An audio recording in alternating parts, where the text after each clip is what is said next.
Order the March 1st, 2023 meeting of the Harwich Conservation Commission. This is a hybrid meeting.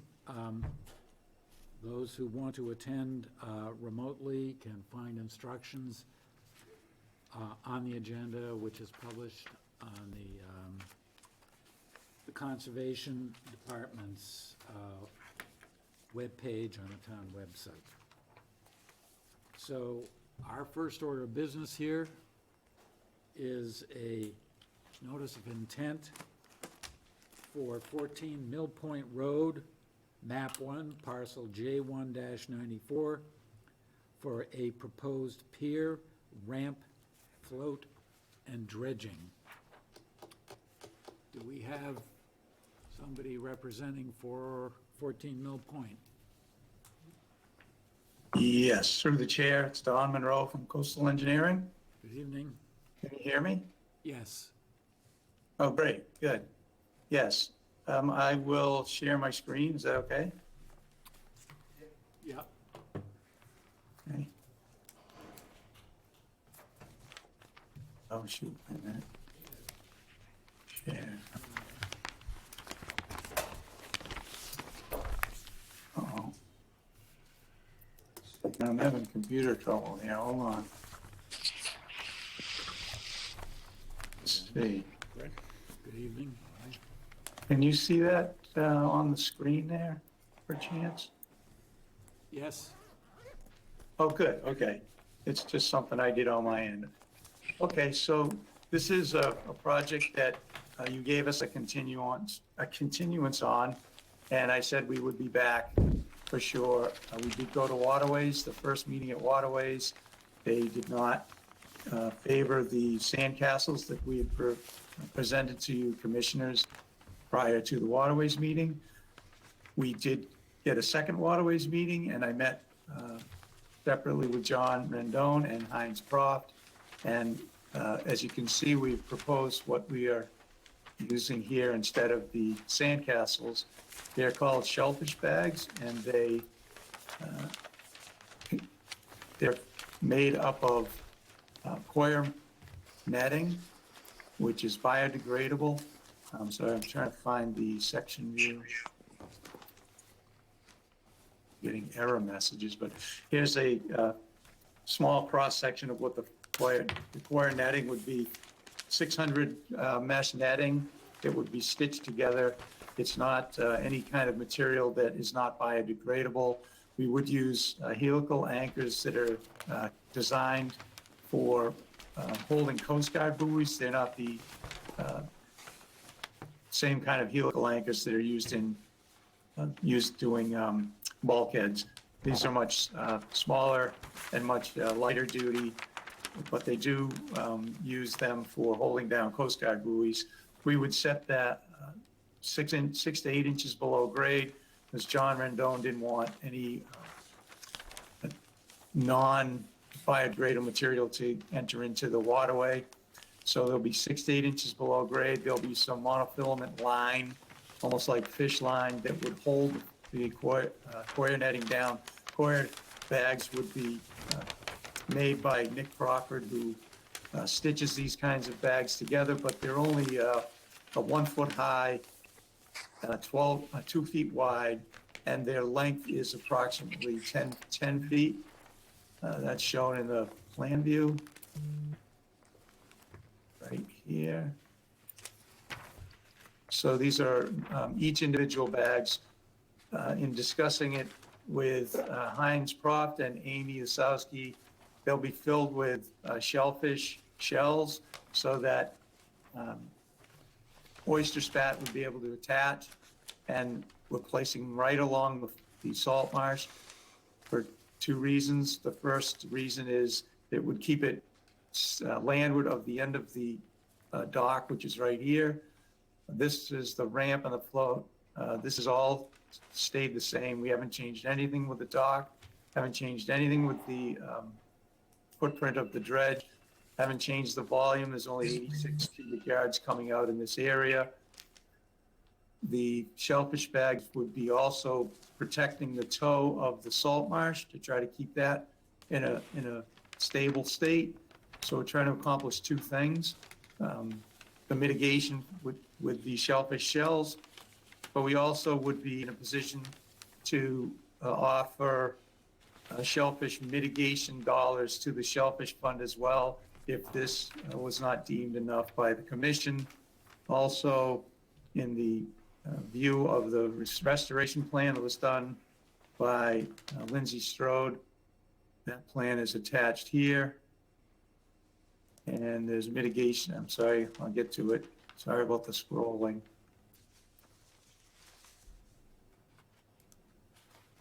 So I thought I had that plan attached. Oh, I'm sorry. That's in the previous package, that the mitigation planting, all that planting that we proposed on the bank is still the same. That hasn't changed. This is just the plan that shows the changes to the, changes to the mitigation that's in water mitigation. So we've got approval from the Waterways Committee. We sent a copy of the plan to Amy Osowski. This is a copy of the snippet of the signed plan that was presented to the Waterways Committee. We got sign off from John Rendon. He didn't see any navigational issue. We did receive a DMF letter.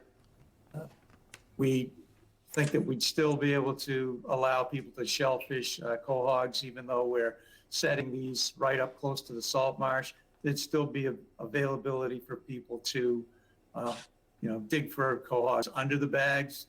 The bags are merely there to try to encourage more shellfish to grow. We think that Heinz is probably in the audience, and he was wanted to attend to discuss some things with the commission, but I'll let him speak when we're done. And I think unless there's questions, I think that's really what we're back here for, to make sure that we got back in a timely fashion, and also with the mitigation that is similar to the oyster castles, but less in a structural mode, so that it would satisfy John Rendon's concern about the sand castles being in the intertidal and being concrete and being structural in nature. He was more comfortable with us going with something that was biodegradable. So I'd like any questions. I don't think we have any other thing really to present except what we've just gotten through Waterways on. And thank you. Okay, thank you, Don. Amy?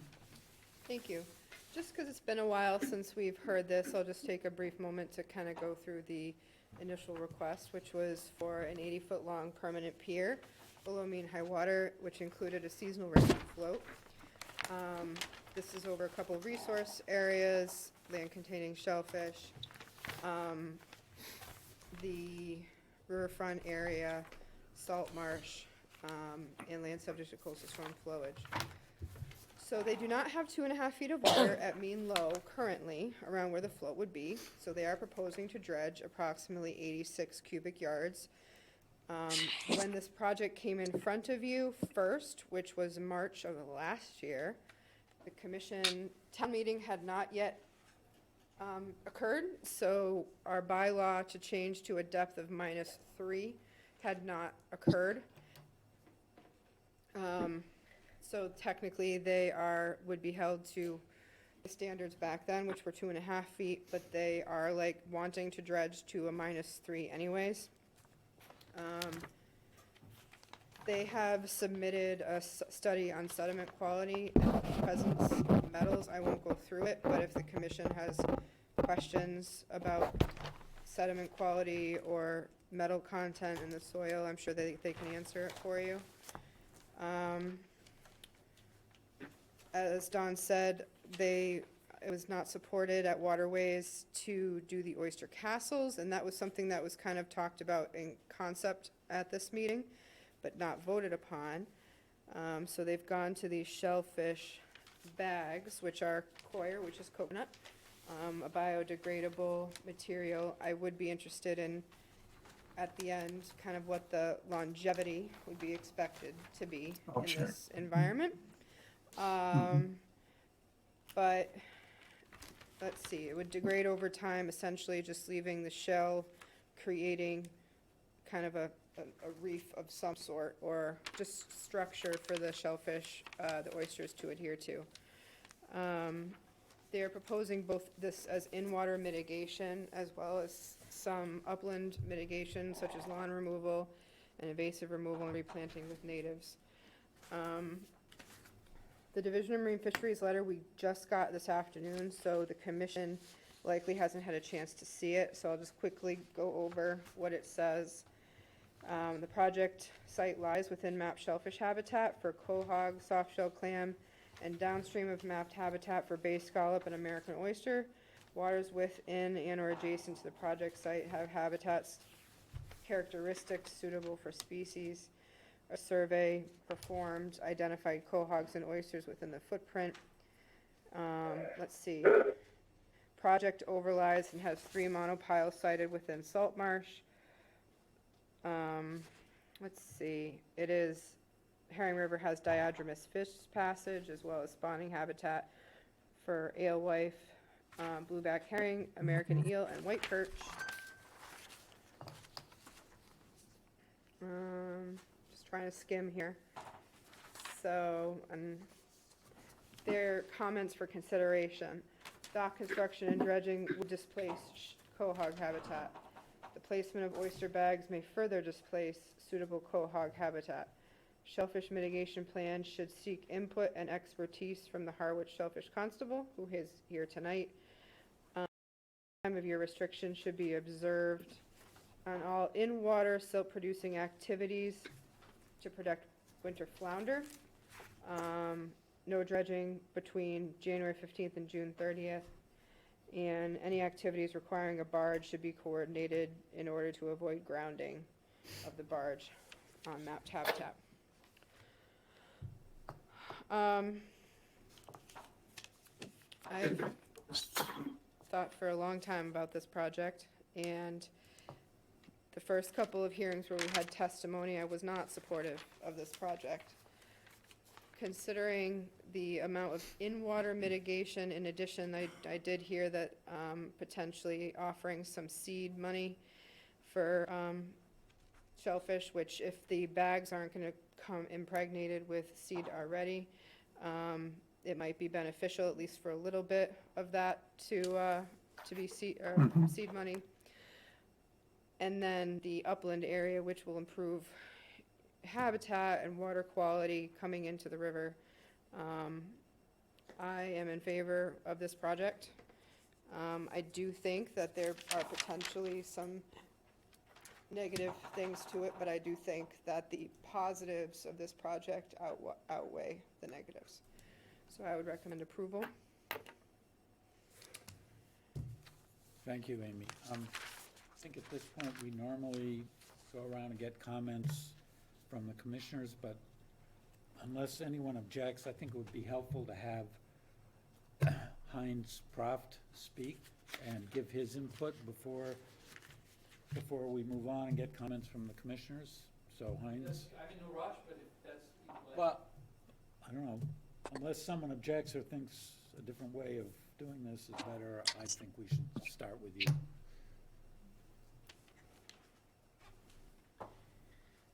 Well, thank you. I'm Heinz Proft, Natural Resources Director of the town.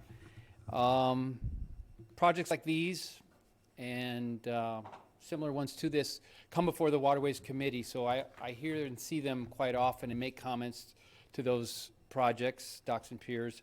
They come in the form of either the applicant bringing those forth, or if it's a written letter or some correspondence with Amy, which she shares. And that's gone really well for many, many years. I can't think of a project in Harwich currently that wouldn't be in a shellfish habitat. To its extent of what it's impacting varies. Projects have occurred in Witchmere Harbor and Herring River and other places as well. Many, many years ago, probably over 10, it was the chairman of the conservation that reached out to me and said, well, could we start with some sort of mapping of areas in places where there's shellfish or shellfish habitat? Fisheries refers to areas and but what's really happening on the ground level. And I have familiarity with these areas and interact with commercial and recreational shellfishermen all the time. So at that point, we came up with certain maps, and then after that, we got into typical mitigation that takes place for projects. And through a back and forth in a compromising way, a shellfish mitigation avenue came about, and it's quite good. It's worked out very well for many years. There are other towns envious of what Harwich has in terms of the amounts of shellfish that can be purchased and seeded with the money that's gotten through the project. So if it's not broke, don't fix it.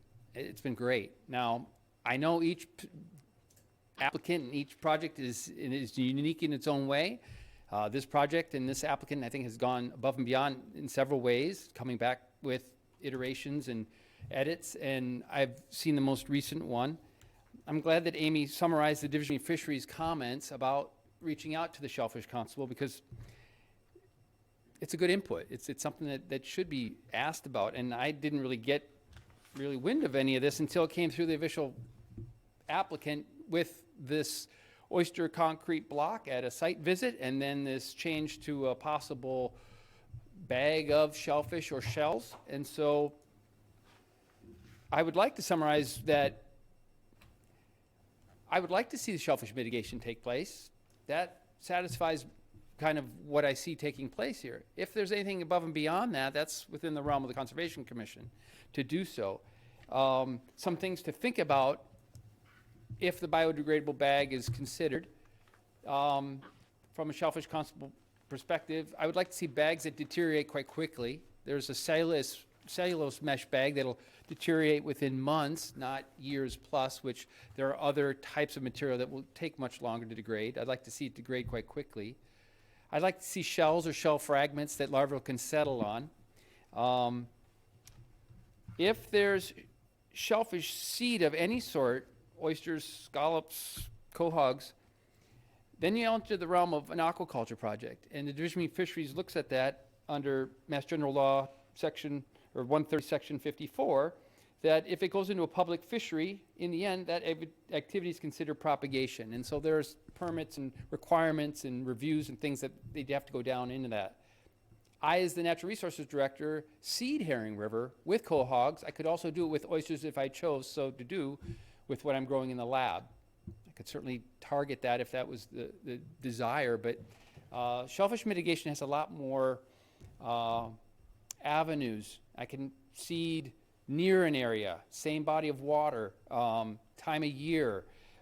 Sometimes the hatcheries have seed that's plantable in the fall if they've kind of overgrown what they needed and they have a reduced price, and I can get a good price for plantable oysters and quahogs at that time.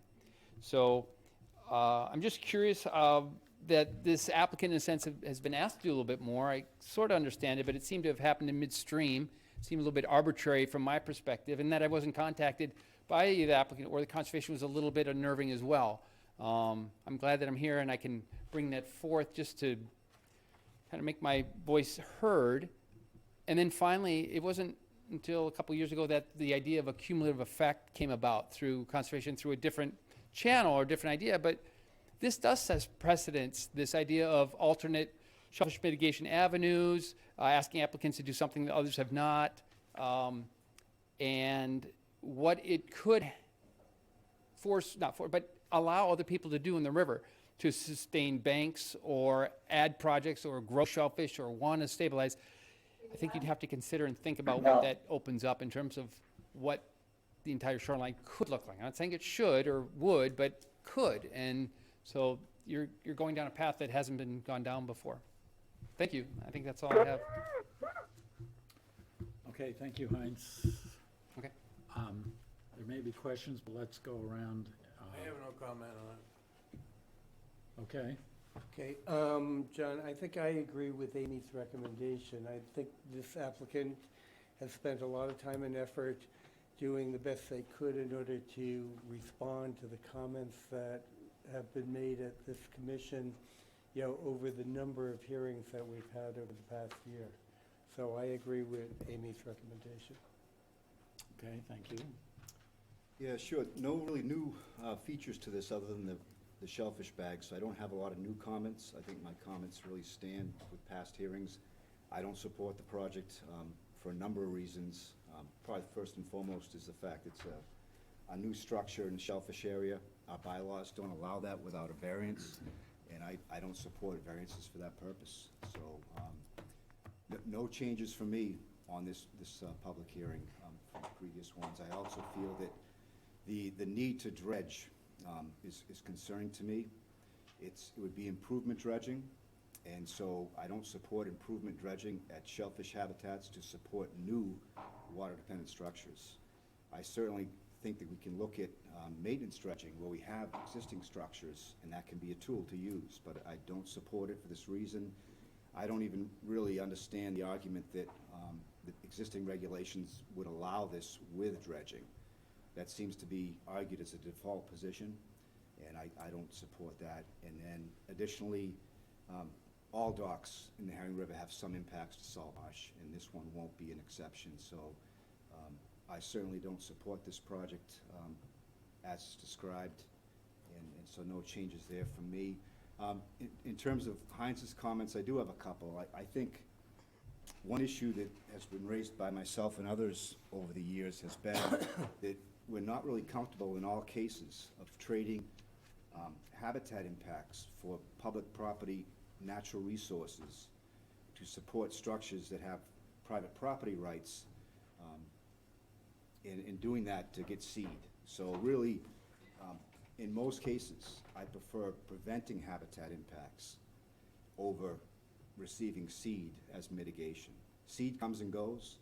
You stock it, it might survive, it might be used.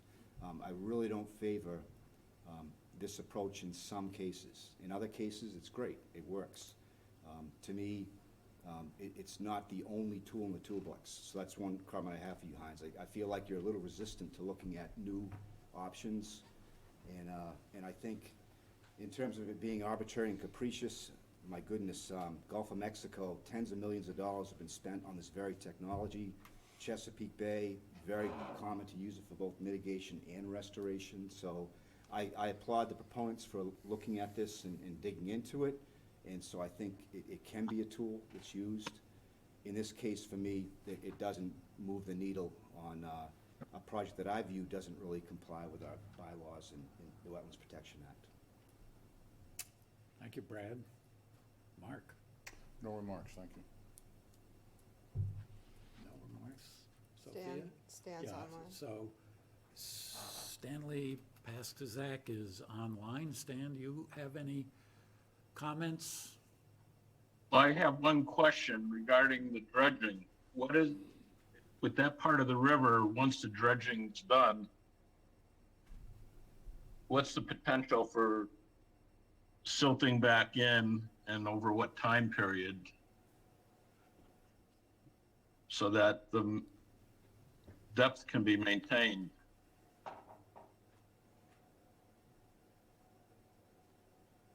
Through the chair, do you want questions answered as we go, or do you want to compile them all?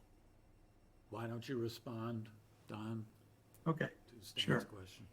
yeah, this area is relatively shallow throughout on both sides, and the speed of the river in this location slows down relatively well.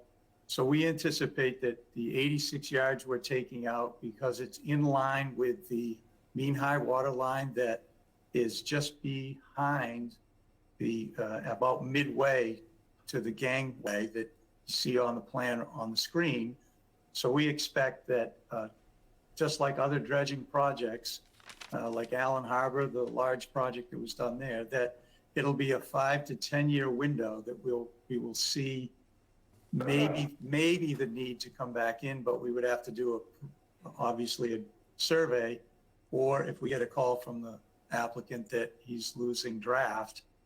But I don't anticipate, because of the nature of the area and how the river doesn't move that quickly and doesn't move sediment that much, it's more of the speed that's out in the middle of the channel, that sediment can be transported pretty quickly. But we're also addressing any sediment that might come from the deep degradation of the salt marsh through the oyster bags, trying to make sure that the silt doesn't come from the landward side as well as the mitigation on the coastal bank and the reduction of nutrients that might enter that would degrade the soil and then cause it to be not as cohesive. So I think we'd be looking at somewhere between 5 and 10 years. And how is that gonna be monitored though? Well, like I said, we can either monitor it through an order of conditions to do as-built surveys over a certain period of time, but it would be more in line with what the applicant finds when they use the dock. Just like any other dock owner, if they start to lose draft, they ask for one of two things: an extension of the dock into deeper water, or seeking a dredging permit. So if you allowed us to do the dredging, you would establish the avenue that Brad's speaking about, maintenance, and we would be able to do a maintenance dredge, but we'd have to come back to the commission for permission to do that maintenance dredging to keep the depth. We're talking about 5 dump truck loads of material, 86 cubic yards. So 5 20-yard dump trucks is relatively low. So I would suspect that if we had to come back and do anything, it would be more on the higher side of the 5 to 10 years, because it's a very small amount of material. Yeah, Don, my only concern is because I see a couple of docks on the river where during low tide, some of these floats are resting on the riverbed in a couple of spots, and Yeah. Well, I would hope that the applicant would contact us soon, or you can put it in the order that we should do a survey at 5 years. I mean, I don't see, you don't have to make the order 5 years long, but there could be a monitoring clause in the order that's 5 years, and then on the certificate of compliance, when the project's done, that would carry forward so that in the 5th year, there would need to be an as-built survey done, and we would work with Amy, providing her with that, and give an analysis of it so that the commission would know if they've lost depth or not. okay. Thank you, Don. You're welcome. That's all I had, Don. Okay, well, I guess I have questions or comments. I mean, I was curious that you saw fit to include a rather substantial set of information about the heavy metals or the constitution of the sediment around the dock or in the area. And I suppose the point of that was just to support the contention that the applicant has been making all along, that dredging should improve things. But I'm not sure what the point of having the detailed heavy metal analysis in there is exactly. Is there some other information we should be extracting from this? For one thing, I couldn't find any benchmarks in that. Of course, all that information is targeted at experts in the field. Reading those plots they're not easy to interpret, but the thing I was looking for was, what are these levels relative to any state or federally mandated maximums? And I did not see any information in there to support that these were exceeding required levels or recommended levels. Do you have any responses to that? Yes, sure, John. Those are good questions. So when we do an inspection of materials to be dredged, the first step is a grain size analysis to determine whether or not there are greater than 10% fines in the material. This is under your 401 water quality certification, which we have to apply for when we apply for the license for the dock. It'll be a combined license application. So we have to go through the structural part of it with the dock, and then the part of it through 401 water quality. So we found that there's definitely greater than 10% fines in our sieve analysis. That requires us to do a chemical analysis of the materials in preparation for filing for the 401 water quality. So at the 401 water quality stage application, that's where you'll see the benchmarks that govern where the material will be allowed to go.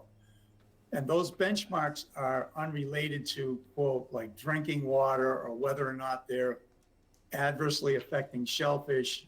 Pam could speak to that more than I could. They do, I guess they do testing on the actual animal to see if it's got ingested any of it, of that material. But it's more of, can this go to to beach nourishment?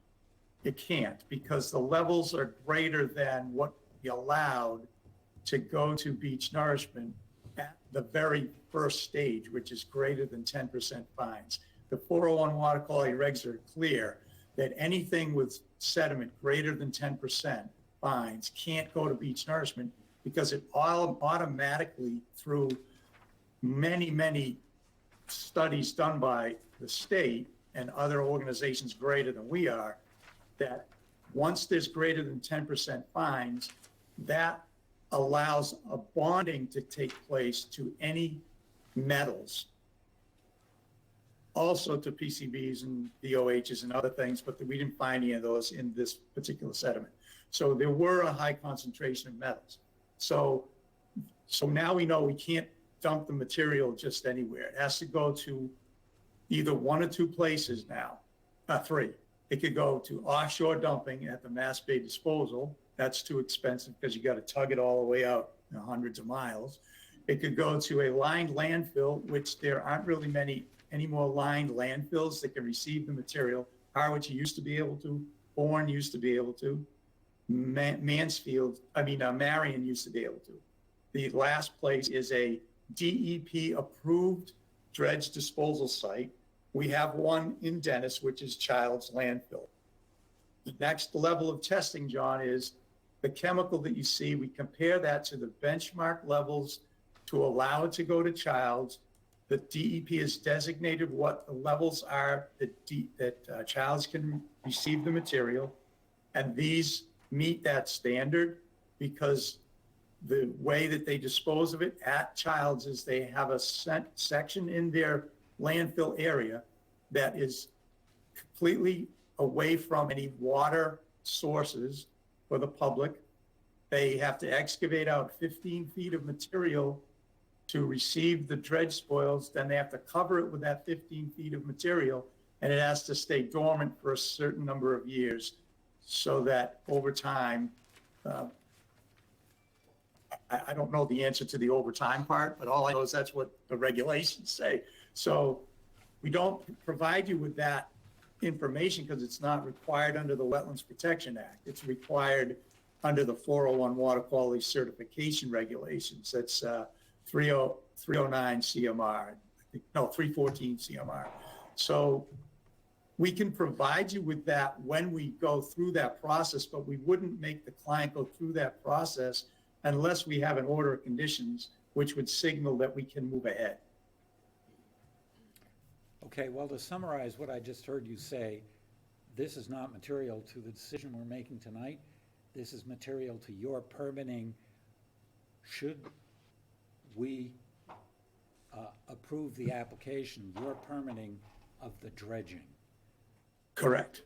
I see. Okay, all right, John, thank I have you. a follow-up on the Alpha report. Okay, Yeah, sorry, just a follow-up point on the Alpha analytical report. I think one of the things that was asked in the first two hearings was to get more information on the status of the sediments. We were told that it was a noxic mud, black mayonnaise, and so that was a request to learn more about the condition. And I don't think this report offers anything on that factor. It's a case where I've spent some time there. I don't believe it's anoxic. It might be in the peak of summer. Anoxia means you've got 0 to 1.0 milligrams per liter of dissolved oxygen. And it could be a hypoxic in the summer maybe, which is 1 to 4 milligrams per liter. So I don't think that issue was resolved. Clearly there's shellfish present, so it's not likely anoxic. okay, well, that answered my question. My comment is that we're getting a lot of mixed signals here, but what I hear is, A, the Department of Marine Fisheries is raising questions about shellfish habitat and suggesting that shellfish habitat will be disturbed here, both by the dredging and the dock and by the proposed mitigation of the culture bags. And so, I agree with Brad here. I think the problem here is that the proposal is to build a water-dependent structure in shellfish habitat, and the proposal on the table today will further disturb the shellfish habitat. So I don't see how I can support this myself. So, do we have further comments from commissioners? Do we have any comments from anybody attending here in the audience or in the public?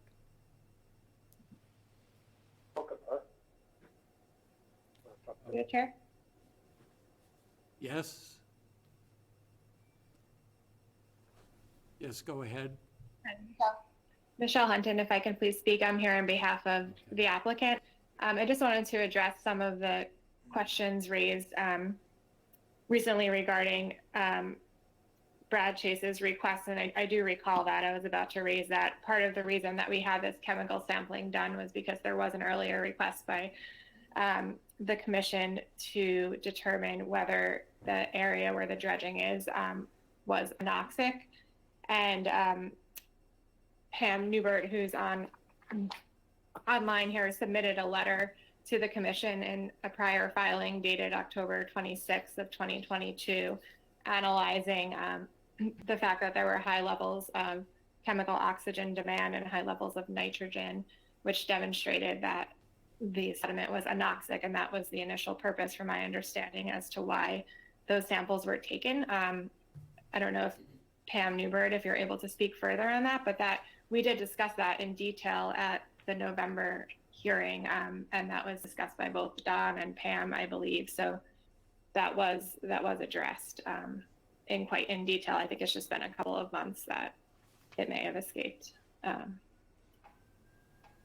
I'm here, Michelle. I'm addressing to the chair. I have a cold, so my voice is a little off, but indeed, we did do the sampling that was asked to show that the sediment in the area where the dredging would take place is toxic, and we provided letters, and Don provided a summary, and we've walked down the path. This has been, a year that we've been walking down the path to do everything that the commission has asked us to do. We've written letters and memos and taken samples and analyzed data and did mathematics and have been here to answer every one of your questions and spent time. And the applicant has spent a considerable amount of money, and the mitigation is noteworthy here. I mean, it's far more than what than the average project would mitigate, but it has benefits. And your conservation agent is recommending the project. There's not much more I've said, and you've heard from me on many occasions here, that the number of shellfish is few, and the sediment is not optimal for shellfish that would be removed. And I don't know what more I can say, but we've done everything you've asked of us, and we've gone above and beyond. So I'll leave it and turn it back to Michelle at this point. I just wanted to make the point that we're doing more than what we usually do for mitigation, which is, provide funding for seed. And this will have real benefit to the habitat by adding shellfish, far more than what's present. So Michelle, I'll turn it back to you, and perhaps you can say a few more words on this project. Yeah, Thank through you. the chair, before Michelle starts again, I just want to ask Brad a question. What was the number that you had said that about nitrogen? I You'd mentioned a number. didn't make a comment on nitrogen. Yeah, you said so many parts per, you said one something or other parts per. That was dissolved oxygen.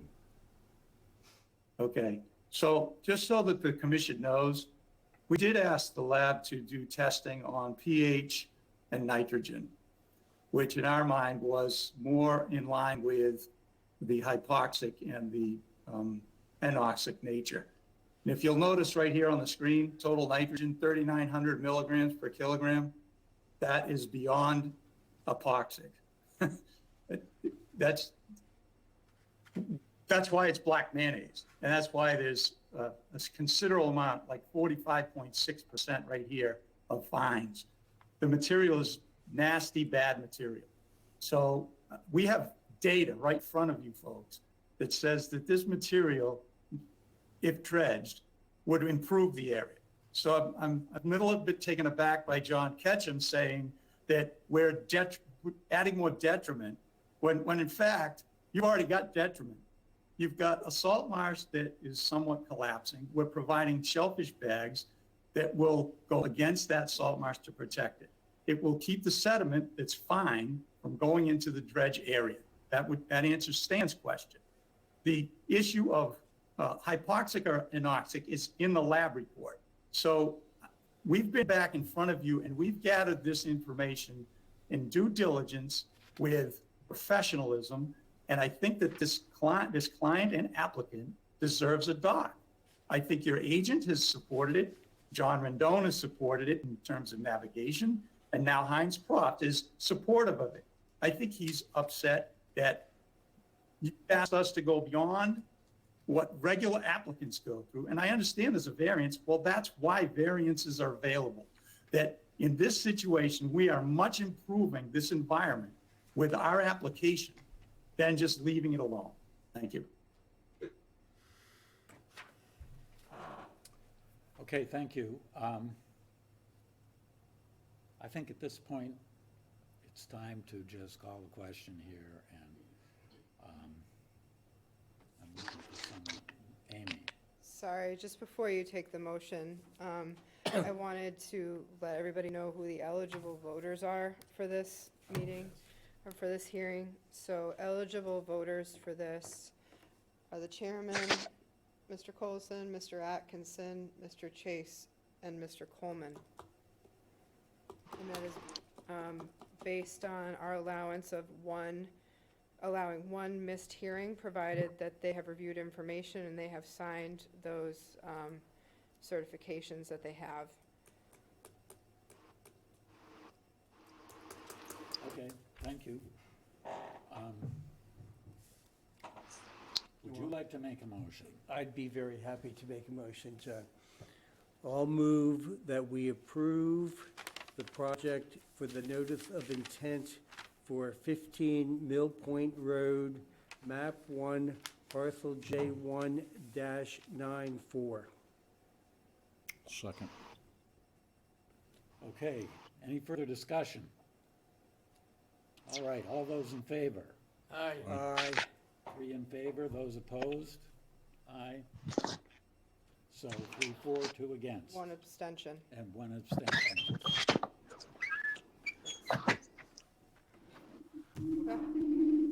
Okay, thank you.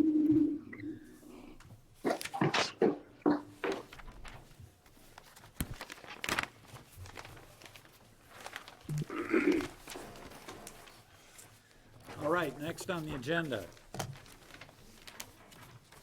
we have a notice of intent for 58 Chase Street, map 4, parcel E2-B, for the replacement of a bulkhead. Do we have the applicant or a proponent here?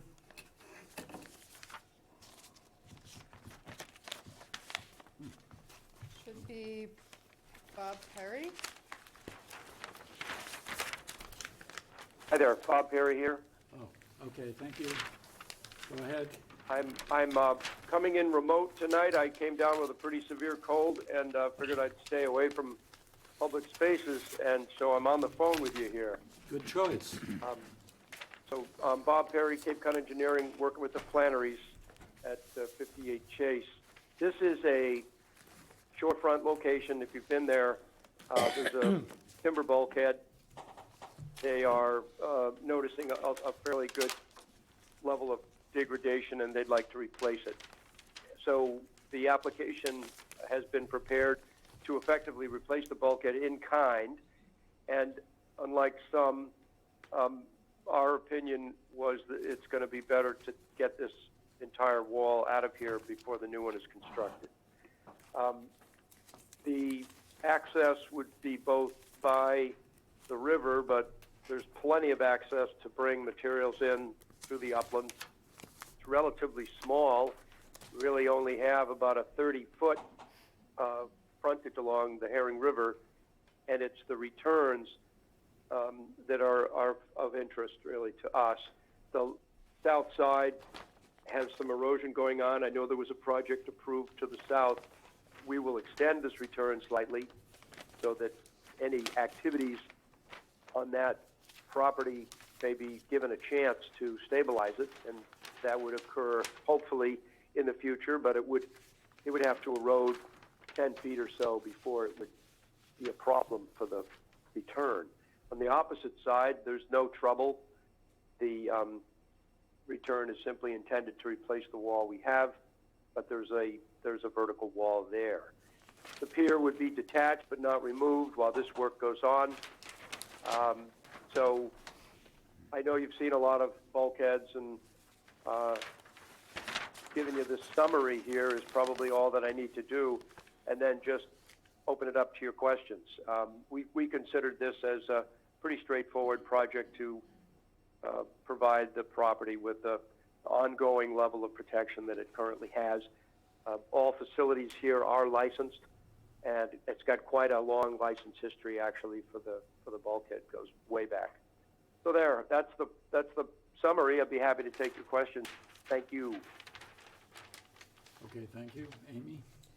I think the project itself is somewhat simple on paper and regulatorily, but in practice of how you're going to actually do it, so that you don't get collapsing of sediments and excess siltation. I think I would like to just hear a little bit more about a potential construction protocol for it. Yes. Usually we see bulkheads going, new bulkheads going in front of old ones. So instead of complete replacement, and it's a kind of velocity area. So if you could just speak to the process to do it. Well, it's just such a small one. I don't think there'd be any objection to putting the sheet pile outboard. We'd pull the pilings so we could minimize encroachment. However, just dealing with how much wood there was on the boundaries, we certainly can't go outboard on the south, or we'll be way onto the neighbor's property. And we had to stay with the alignment on the north, basically, because it's the only space there is. So the additional 30 feet, when you do remove a wall like this, of course it's important to try to prevent losses. What happens is the land is basically pulled back. It's not that much. You can basically safeguard against losses of your land, provided you look at the weather, by just stockpiling about 10 or 12, 15 feet behind the wall, so that you're just basically giving yourself enough room to work. You're going to basically pull these things out, but you slope the land down. So our understanding is that it's sand in that area. We have done a little bit of digging just to see how, where the holes are, and there was some collapsed areas. Small temporary periods of minor erosion, because remember, we're not going to leave a cliff or a sharp line of soil. When the bulkhead is removed temporarily, the land will be sloped back. So there would always be some losses of some sand from the residual bank location. I don't see that as injurious because it's not that different from natural erosion. We just felt that since we have to remove so much of this, that we would take it all. And that's the reasoning. Now, staging the work, there's no reason to remove soil. You would basically stockpile it up by those stone walls and then put it back. So, if you had a storm and you were not buttoned up, you could, of course, have a greater level of loss, but it's not going to be, if you think of a pitched slope of sand, you would have some erosion, but it would be fairly minor because we're not going to create a situation where the land would collapse into the Herring River.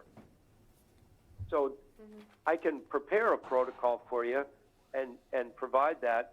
I just need to have another conversation with the marine contractor to focus on that tactic so that everybody's on the same page. But we've done this a lot with much, much longer bulkheads where they're, at least in my days, which have gone upwards of 40 years in this business now, we have only recently found a lot of leeway to place bulkheads seaward of the old bulkhead. We've certainly done it before, but I've done just as many where we pull the whole bulkhead out, especially when we have creosoted materials. We want to get them out of there. So if you like, Amy, we can show you how that soil just gets shaped so it won't be collapsing into the river. I think that would be helpful for the file. I'm not recommending that you put a new one in front of this one. I think, that would potentially take up more habitat.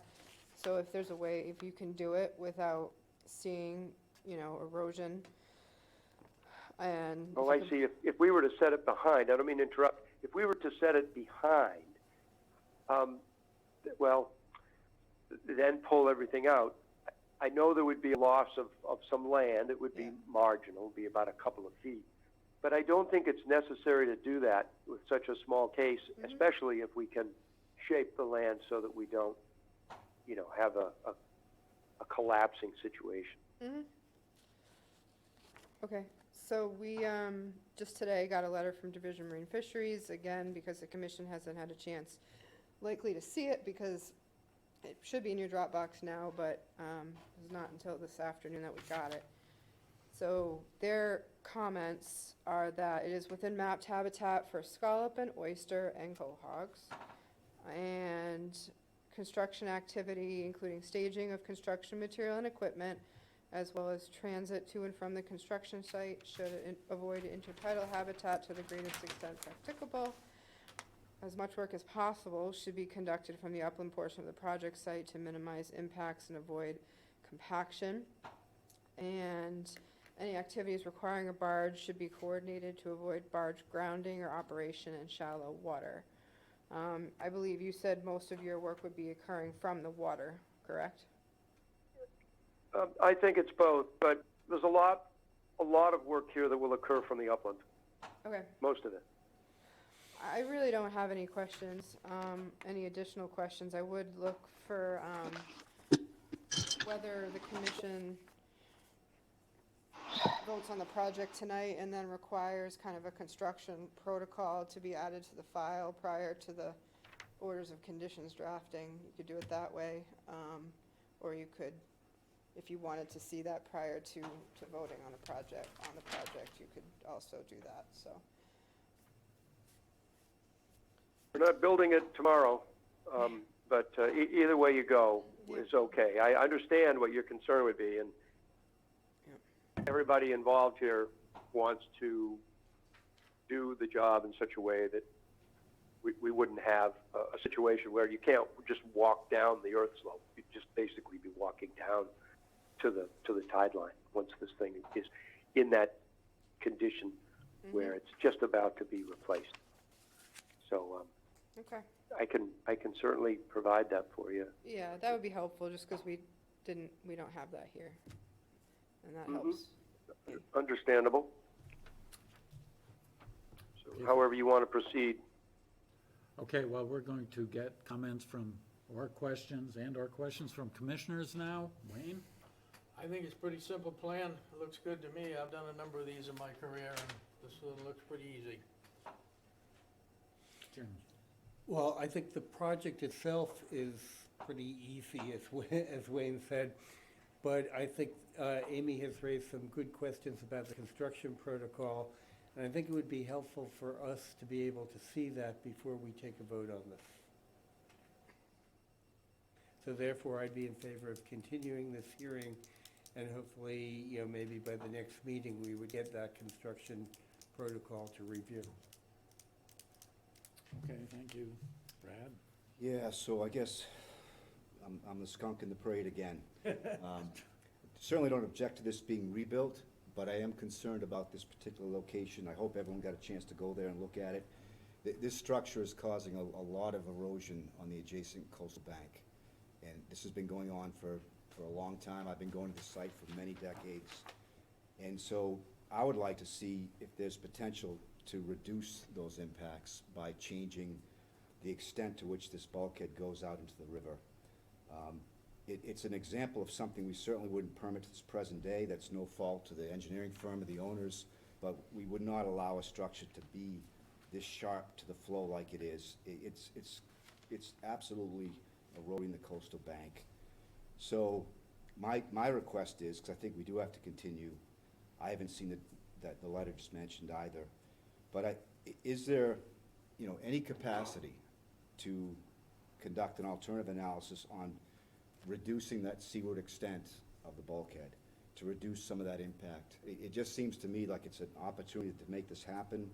The second issue, which isn't necessarily our purview, but when there's a boat attached to that float at low tide, there's very little space for another boat to get through there. There's about enough room for one boat. So it's a very tight space with that bulkhead extending out and the float extending out, and then with a boat on the seaward side. So to me, it's an opportunity to correct what I see as a problem on that bend, where the river flow velocities are very high.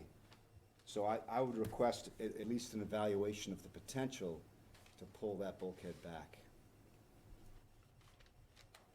Okay. And I can, this is Bob Perry here.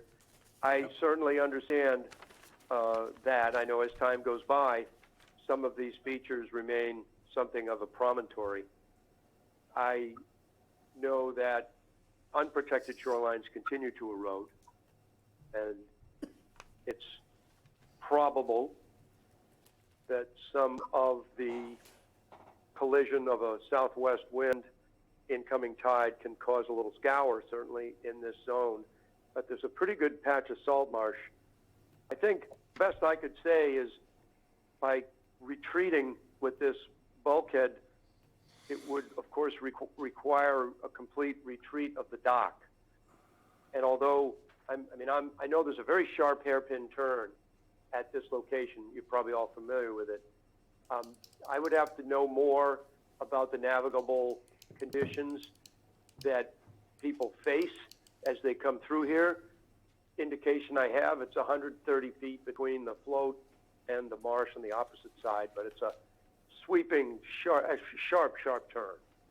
So my concern for that recommendation is that while it's possible, if the applicant would consider it, to bevel that northwest corner to try to allow for some kind of less abruptness of this. But if you were to hold the bulkhead corner at the northeast, which is joining someone else's property, and turn this bulkhead so that it was of the same alignment as the bulkhead to the northeast, it would just require that all of the licensed features, and I'm just putting this in the context of how people can often react, where guys in my business, we know we can do everything, and people in your business have excellent and reasonable recommendations that sound great and will be of some benefit in the long term. But when we are discussing a fully licensed structure, the bulkhead being licensed, I just can't imagine that there wouldn't be some resistance. So the best I could hope for would be to create a shape, if possible, to that northwest corner of the bulkhead to try to see if the applicant will consider something. And having said that, I think it would be interesting if some sort of management could be done adjacent to this. Of course, this applicant doesn't have control over that. I found it interesting that there was a significant coastal management project to the south. It was fiber rolls, recontouring the coastal bank, planting. I don't believe that's occurred. Amy, you might know. But It hasn't happened yet. there's it's not yet, there's a 20-foot strip between this bulkhead return and that project. It's not included in that project. Mm-hmm. And I was sorry to see that, but it's possible that in the course of time, some management of that area adjacent to us will occur. But all I could say right now, I don't mean to go on and on, is I'd be very surprised if we could take this bulkhead and shave off, 150, 200 square feet of land, have to move the dock, and well, at least, or extend the dock landward. But I'm going to talk to the applicant about it because you brought it up, and I'll have a response of some sort. But I know in time, when this thing was first, it's interesting, when this was first built, I can't tell you what the shape of the shoreline was to the south, but there is a pretty good salt marsh deposit there. And I would assume that it was once not salt marsh if the upland was there, because it wouldn't have been a dune, it would have been an outwash plain, and the salt marsh must have developed there. So we're going to look into that. I will certainly look into that for you. Thank you, Brad. If I could just follow, thank you for that analysis, and thank you for looking into that. I'd just add that the south side is the side that I'm most concerned about, where I see the most erosion to the coastal bank. Really dramatic over the decades at that spot. I've shellfished there for a very long time. And so I think, if this project could find a way to reduce that impact to that bank, that would be helpful. And then I'm not sure, does this have to go to waterways? Is this something?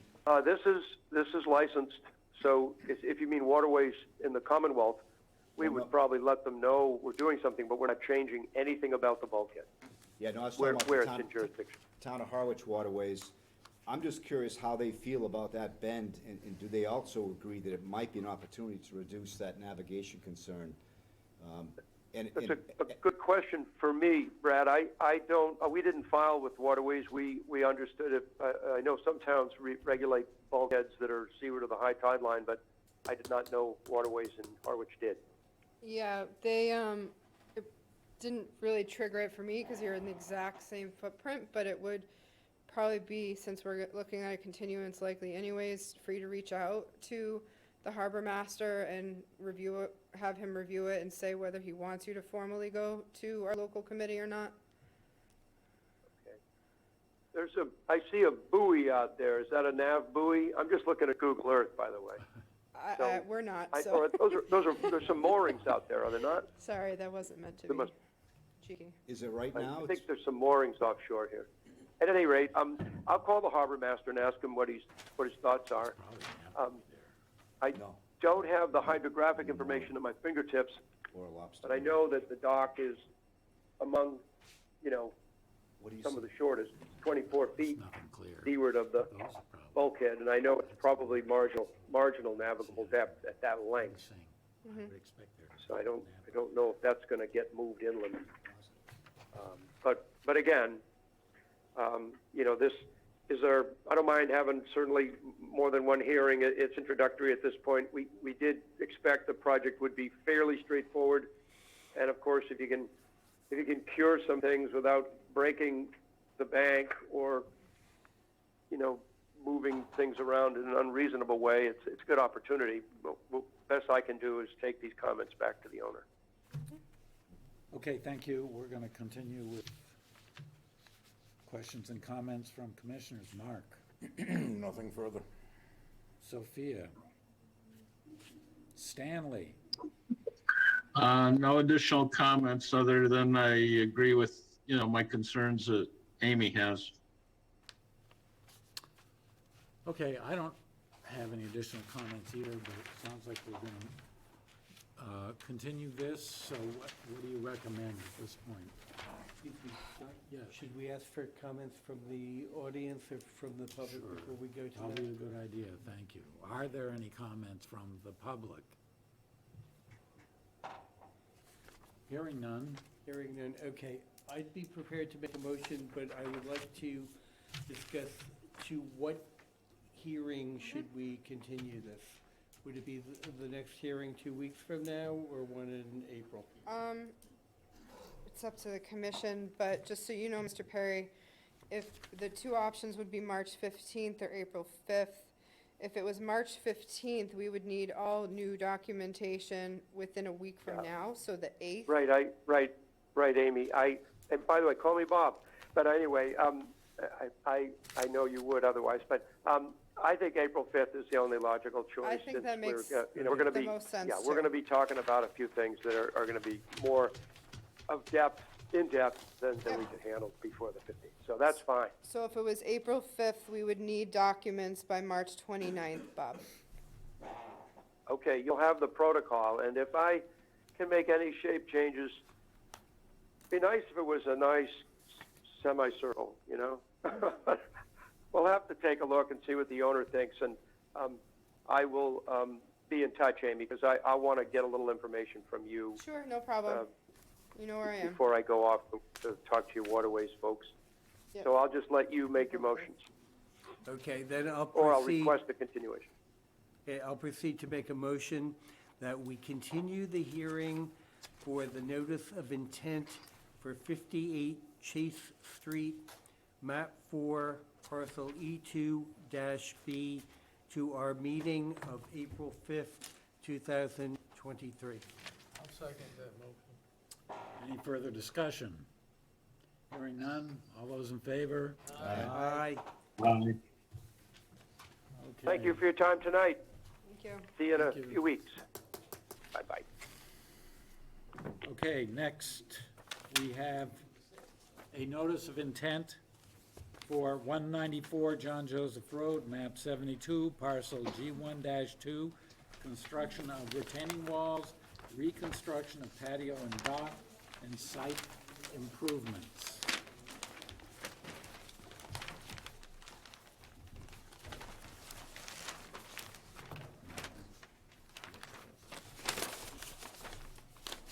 Issues, I have a couple of colored copies of the plans, which made it a lot easier to tell what was happening, so I'll, Have that in the presentation that Jason prepared, all right, so we can show it on the screen as well. let's do that for, yeah. I may not need these printouts, but I do have supplemental information. There's a signed plan. The plan that was submitted was unstamped, so I had the stamped version. And then the presentation that I have online, I also have a printout. Thank you.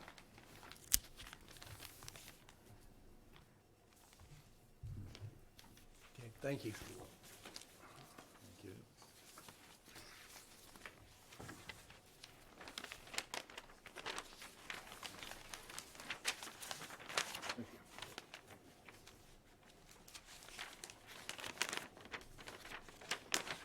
Good evening, I'm Jason Boyle of Coastal Engineering. For Property Land Management at 194 John Joseph. I have a presentation that just shows some of the highlights of the project, including the existing conditions plans, some photos on page 3 and 4, our proposed conditions, and followed by the restoration planting plan on the last 2 pages. On the existing conditions plan, I wanted to highlight too that existing portion of the concrete patio was removed during some emergency work in 2021. The retaining wall had failed, and a portion of the concrete patio had to be removed, along with replacement of some of the supports on the second floor deck. And along with that was a temporary retaining wall that is starting to almost fail, I would say. So the proposed plan today is to provide retaining walls to stabilize the bank, repair and renovate the deck to the extent of the concrete patio that was there before, and provide easier access to the backyard. You'll notice that the property is within the 100-foot buffer zone with the majority of the project in the property itself in the 0 to 50 zone. We're dealing with a land bordering vegetated wetlands and a inland bank. Along the bank at the pond are timber, it's not necessarily a timber retaining wall, but there are timbers along where the bank is, and some benches as well, which are going to be removed. Timber retaining walls throughout the property are also planned to be removed and replaced with a permanent solution. There's going to be some easier access to the pond using a staircase that's a little more straightforward from the basement walkout, so under the deck. And as you'll see, the staircase is pretty wide towards the top, and we're just going to be replacing that with a 4-foot wide walkway. And the access between the driveway and the back is pretty tight right now. It's overgrown and a little dangerous, so what we're proposing is a retaining wall at the driveway with a staircase. We previously proposed the walkway to be gravel pea stone, but we have replaced that now with no-mow fescue. And I will turn over to Jen to discuss the restoration plan. Thank you. So as Jason has said, the proposed work is located almost entirely in areas that are currently either unnaturalized or already developed. Much of the area within the limit of work shown on the plan, even though it's undeveloped, so to speak, much of it, especially along the edge of the wetland at the bottom, is basically bare. It's either mulch or there's no vegetated understory for a lot of that. So our restoration plan will restore that area and add habitat value to that portion of the property directly bordering the resource area. The retaining wall that is currently there absolutely needs to be replaced as you're walking along. It's a little tippy and a little precarious. So that retaining wall is being replaced and is being replaced further landward from the resource area versus where it's currently located.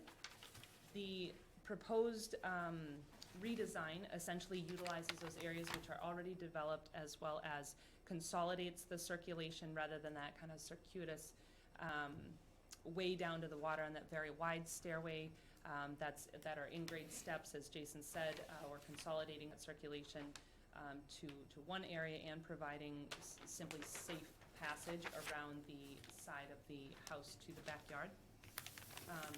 The restoration work in general will result in a wider, more contiguous vegetative buffer strip between the developed portions of the site and the resource area. We included on our plan because we know that there will be there will be construction work that needs to take place in order to replace that wall and to rebuild the deck. We did provide provisions on our land management plan for after the proposed work is completed for soil compaction to be tested before we go in and do any restoration work, just to make sure that the soils are correctly decompacted, so to speak. The whole area will be fine graded and raked smooth. We'll seed it with a native seed mix and use biodegradable erosion control blankets on that slope to just make sure everything stays where it is supposed to be.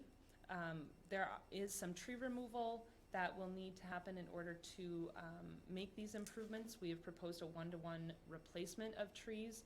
We did note on our plans that not all of the trees were surveyed, so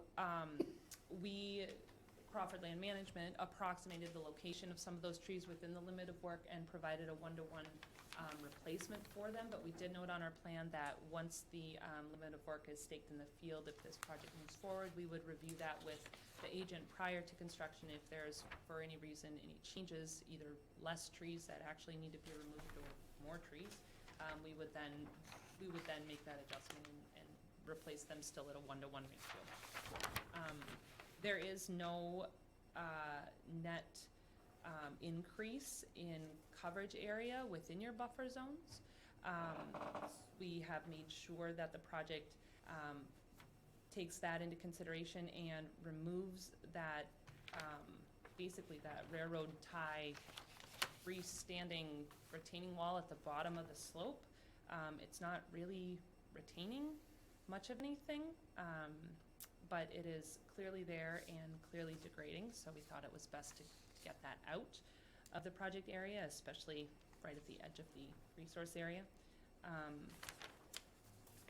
There is, in that outer buffer zone up near the road, there are some other timber retaining wall structures that are throughout that area that are in disrepair. So those are proposed to be removed and a new retaining wall put in its place, and that is in that outer buffer zone directly adjacent to the driveway area. So I just wanted to note that. With that, I think we will try to answer whatever questions you have.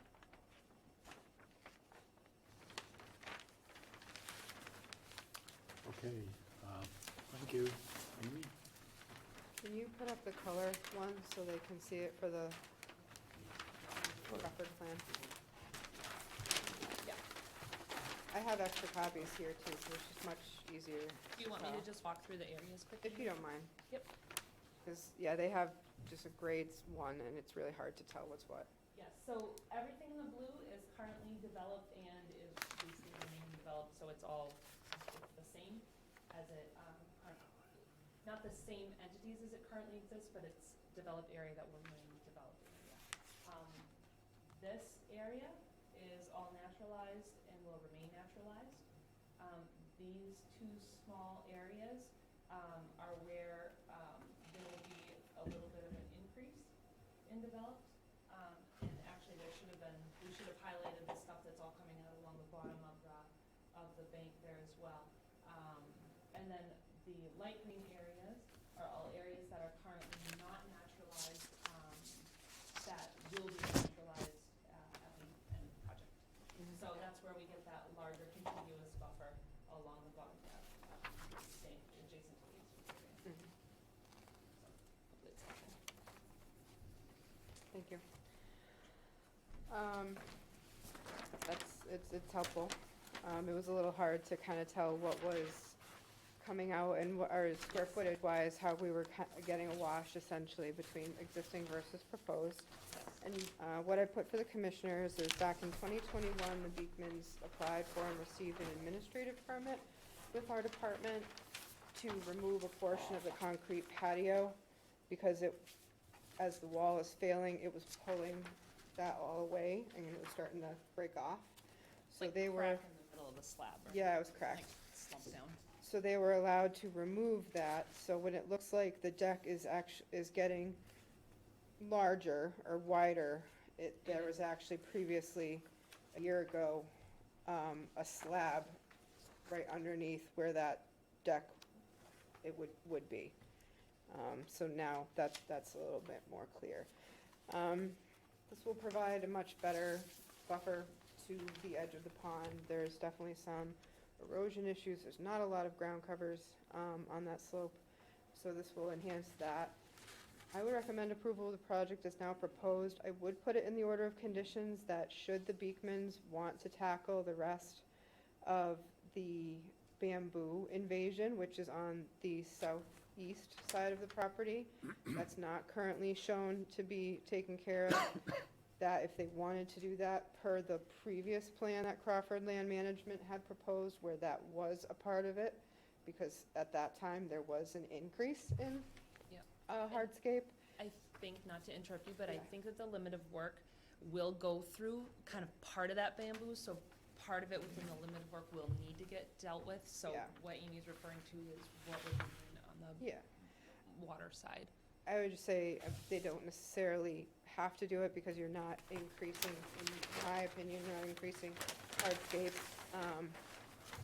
But it would be something that I would look favorably upon if they wanted to do it, because they're gonna be in there doing the work anyways, just to get it out and replant according to your previous plan that you gave us, so. I have no further comments.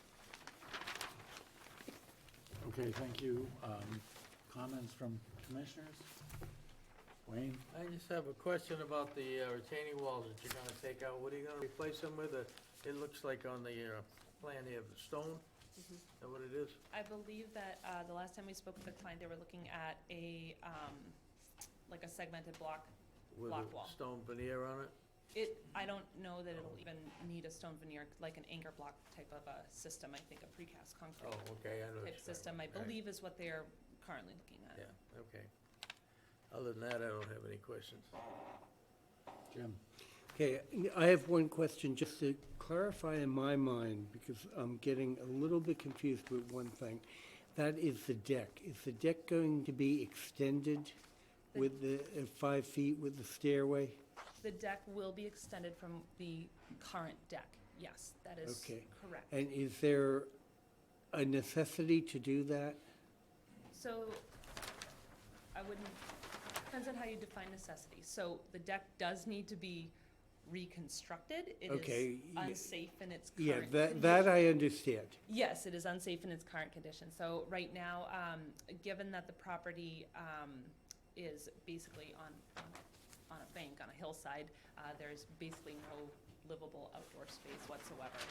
And the deck that is there is currently very narrow. And so in looking at the previous condition where there was that larger concrete patio underneath, because that was already covered, the applicant was desiring to have an actual livable space off the livable portion of the house, so to speak, the upper area. So we did propose to extend the deck to provide some of that for the Okay. applicant. I'm trying to figure out, and maybe you can help me. Yep. What are the dimensions of the existing deck? I actually don't have on here. And I would say, I think. Because I can't figure those out from what I see in the plan. On the existing deck, I believe if I remember right, the existing deck is about 8 feet wide is all. 8 feet by I what? think so. Whatever the length of the back of the house is. I don't have a scale on me, actually. Yeah. Sorry, I unfortunately, can I don't very have it Just unprepared with a scale. approximately. Oh, here, hold on. Give me 1 second. Okay, hold, please. It's 4 feet wider, it looks like. That sounds about right. As far as length across the back of the house, 8, 16. The back of the house looks like it's about 30 feet. Okay, so the existing deck is about 8 feet by 30 feet? Correct. I would say that's a Okay. good approximation. And the current residents don't consider that livable for any purposes? It's very difficult to, with 8 feet, it's difficult to get any sort of furniture or table and chairs out there and still be able to maneuver around it. And there is currently, with the existing deck configuration, there is no way to get from the deck down to the lower level. There are no stairs off of it, so it's confined to the upper level, so to speak. Okay, but, yeah, but, I mean, my concern goes to the fact that even though you're talking about the permeable surface not being, greatly extended, but that is additional structure within the 0 to 50-foot no-build zone. I understand. And that's my concern. That's all, John. Thank you, Jim. Brad? Yeah, I guess I'm trying to understand some of the same things. The tables for your coverage changes are pretty clear. It sounds like there's not a lot going on in terms of increases in 0 to 50. There's actually a reduction. But also, the reference to mitigation plantings, is mitigation required? I think I had made I don't know if I made it in the comments, that it's really more, in my mind, if no mitigation is required, it should just be called restoration, Yes. just did. so it's not confusing. Okay, all right. You did comment on that. Because your coverages seem pretty clean. If there was mitigation, that proposed gravel area, I just wondered if that could be a site, we might have some more, plantings or something. Does the property owner wish to use that for just putting out chairs and things? Is that the idea? Yes, that's correct. And much of that current area is either concrete right now or part of that very wide, 8-foot wide in-grade step system that goes down and around. So most of that area actually is comprised of either concrete or those white steps. Okay. So it would be a great spot if you needed mitigation, but you're all set, so, thank you. Mark? I'd be interested to see some detail on the wall and the particular product that you're gonna use on that. Looks to me like you've got some grade changes, and what the wall is made of can impact what you're gonna do around it, and Yep. vice versa, so Can provide- clarity on that would be, Yep, a product specification sheet. Can you mute them? All set? Yes.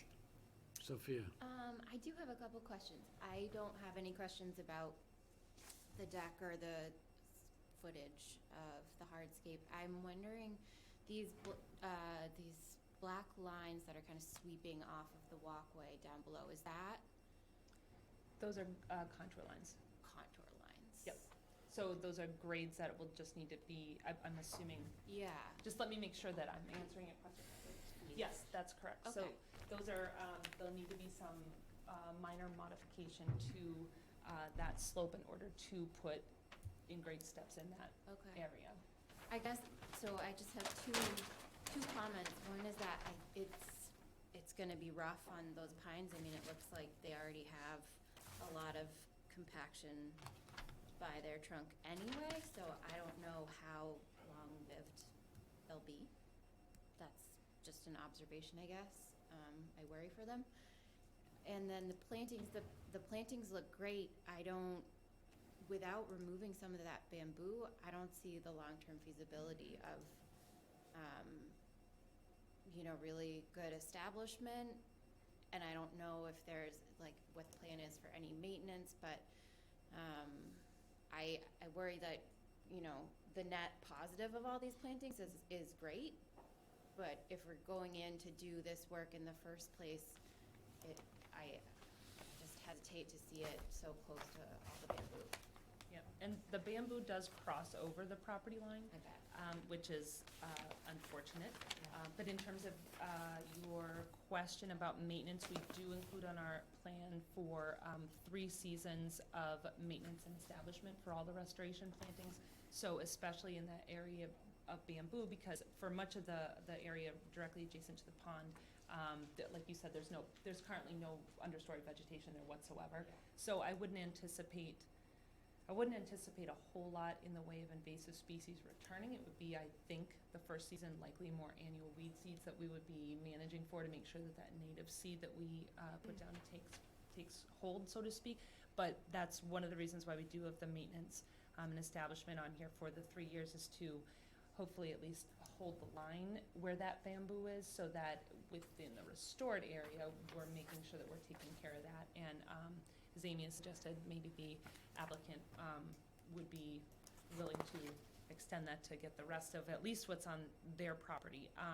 We do include provision for annual monitoring reports for the restored area, so that you can see how that's going on an annual basis as the project, as project developed, as well as supplemental irrigation just to help those plantings through that establishment period. So in terms of the maintenance piece, we did include provisions for that within the areas that we're working.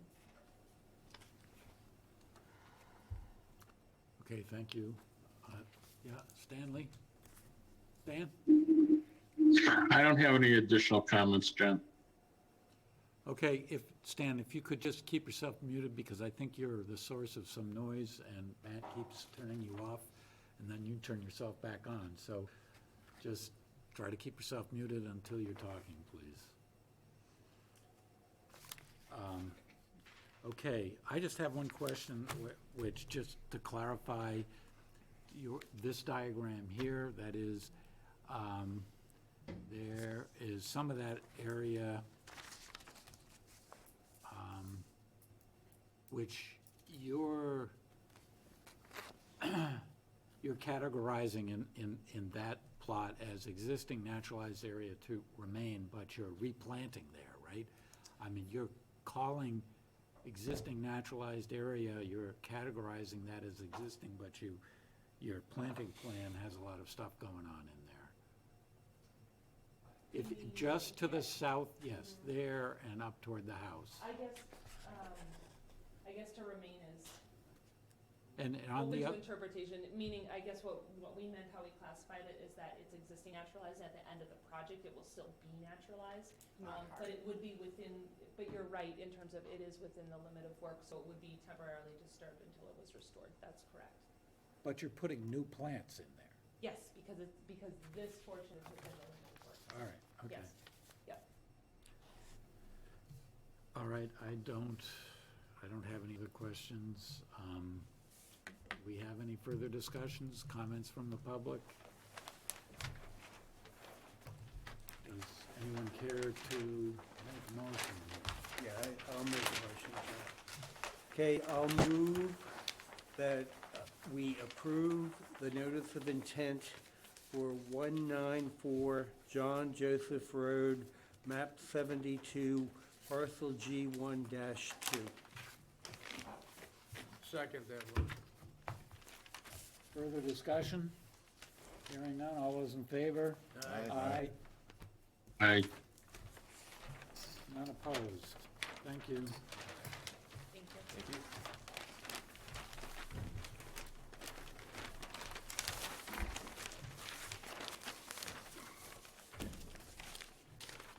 Okay, next, we have a notice of intent for 7 Nons Road, map 6, parcel C1-9, for an increase of the float size.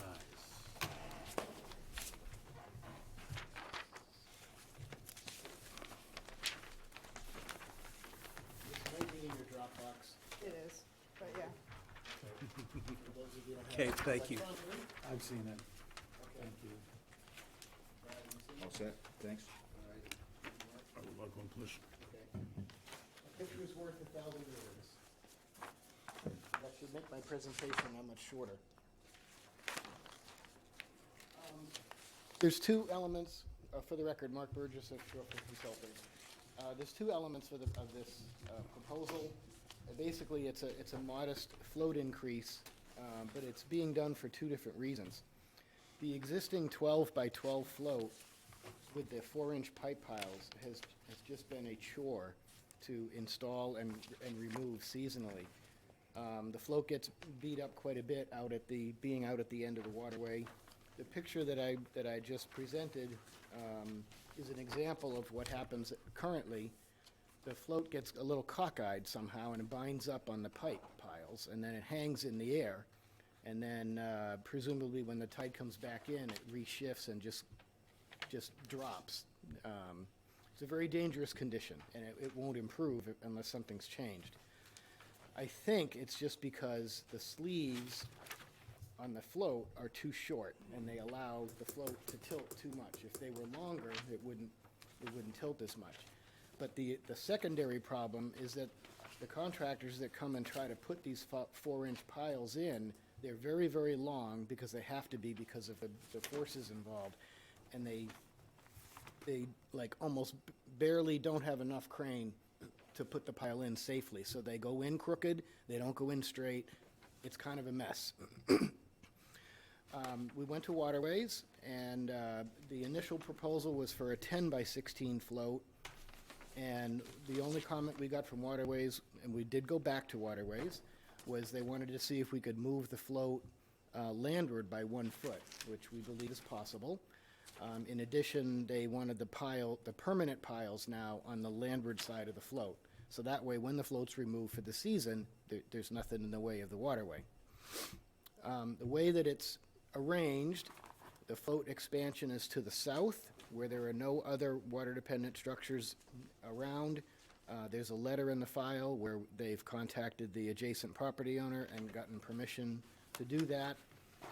So we're maintaining the 65-foot offset to the dock to the north. We did get comments from Division Marine Fisheries. You have a file number as well. The comments from Division Marine Fisheries were just gotten today. They're rather, the areas, winter flounder and things like that, and grounded floats. So their concern was that, do we have enough clearance beyond or at 2.5 feet? Otherwise, they would suggest float stops. The applicant and I went out to the site when I first started looking at the project, and I went out at a low tide, and there is 3.5 feet of water on the inside of the float currently. So that addresses DMF's concern. So we did measure it at low tide, and there's plenty of water. So the float was also narrowed to 9.5 feet because the float contractor says that those are easier to move on a truck. So a lot of mechanical reasons why this is being changed, The primary reason is safety and installation. And it's very similar to another project we did in Oyster Creek about a year ago. So with that, I'll just address any questions.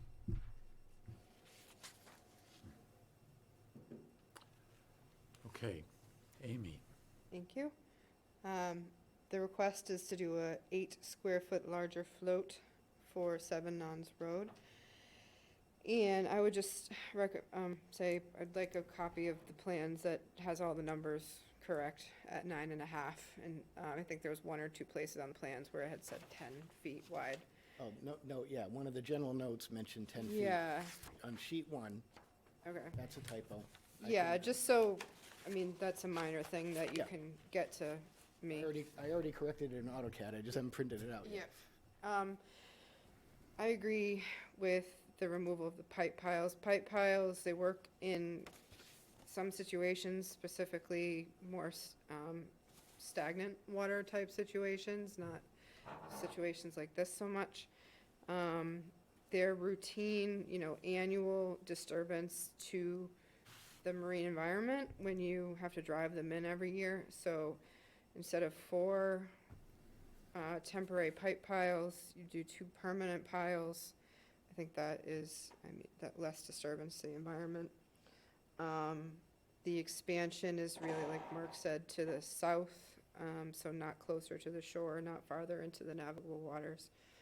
I would recommend approval of this small size. I will just say our largest that we could approve potentially is up to 200 square feet, and this is,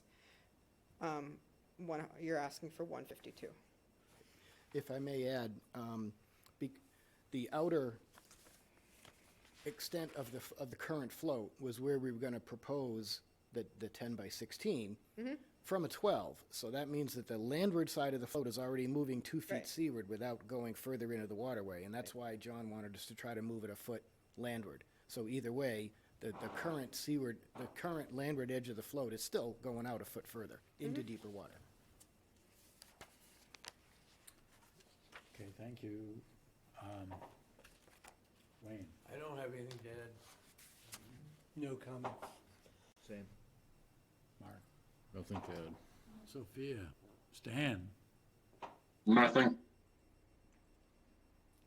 Okay, my only question was trying to read your drawings and trying to reassure myself that you had 3 feet all the way around, and I think I heard you say you went out there at what you thought was mean low, and you had 3.5 feet? Correct. Okay, I have that in my field notes. all right, well, okay, I don't have any further questions. Do we have any other questions from anyone else? Comments? I'd like to comment on the. Yes, sir. If you could come to the mic. Come to the that'd be mic great. and identify yourself, please. My name is Robert Howard, Okay. property owner of 7 Nons Road. I observed the installation and removal of the float each season, and twice during those removals. As mentioned, the marine services that we have to use in this area have very limited barge or crane. They use a A-frame hoist, if you will, with a cable that they wrap around these big 4-inch galvanized pipes. And twice I observed the cable came loose, the pipe fell and almost hurt somebody. So it is a dangerous situation, I observed myself, and I hope that this will remediate that. We won't have pipes to remove anymore, and it'll provide easier transportation of the existing, or the new float versus the existing float. Thank you. Okay, thank you. Anyone else? Hearing none. Okay. I would like to make a motion that we approve the notice of intent for 7 Nuns Road, map 6, parcel C1-9. Second. Further discussion? Hearing none. All those in favor? Aye. Aye. None opposed? Thank you. Awesome, thank you. Just for your own information, because the modest 8-foot square foot increase. This will just be a minor project modification for the Chapter 91 license. So it doesn't have to be relicensed. We just send them the plans with a request for modification and it's done. Okay, Thank you. thank you, Mark. Okay, next we have 10 Harbor Road, map 8. We have a notice of intent for 10 Harbor Road, map 8, parcel S1-0, removal and reconstruction of a single-family dwelling and site improvements.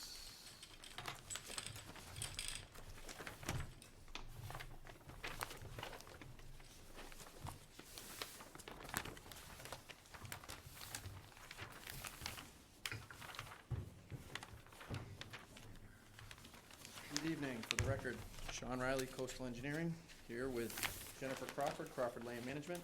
Got a double tonight. It's an order of conditions later.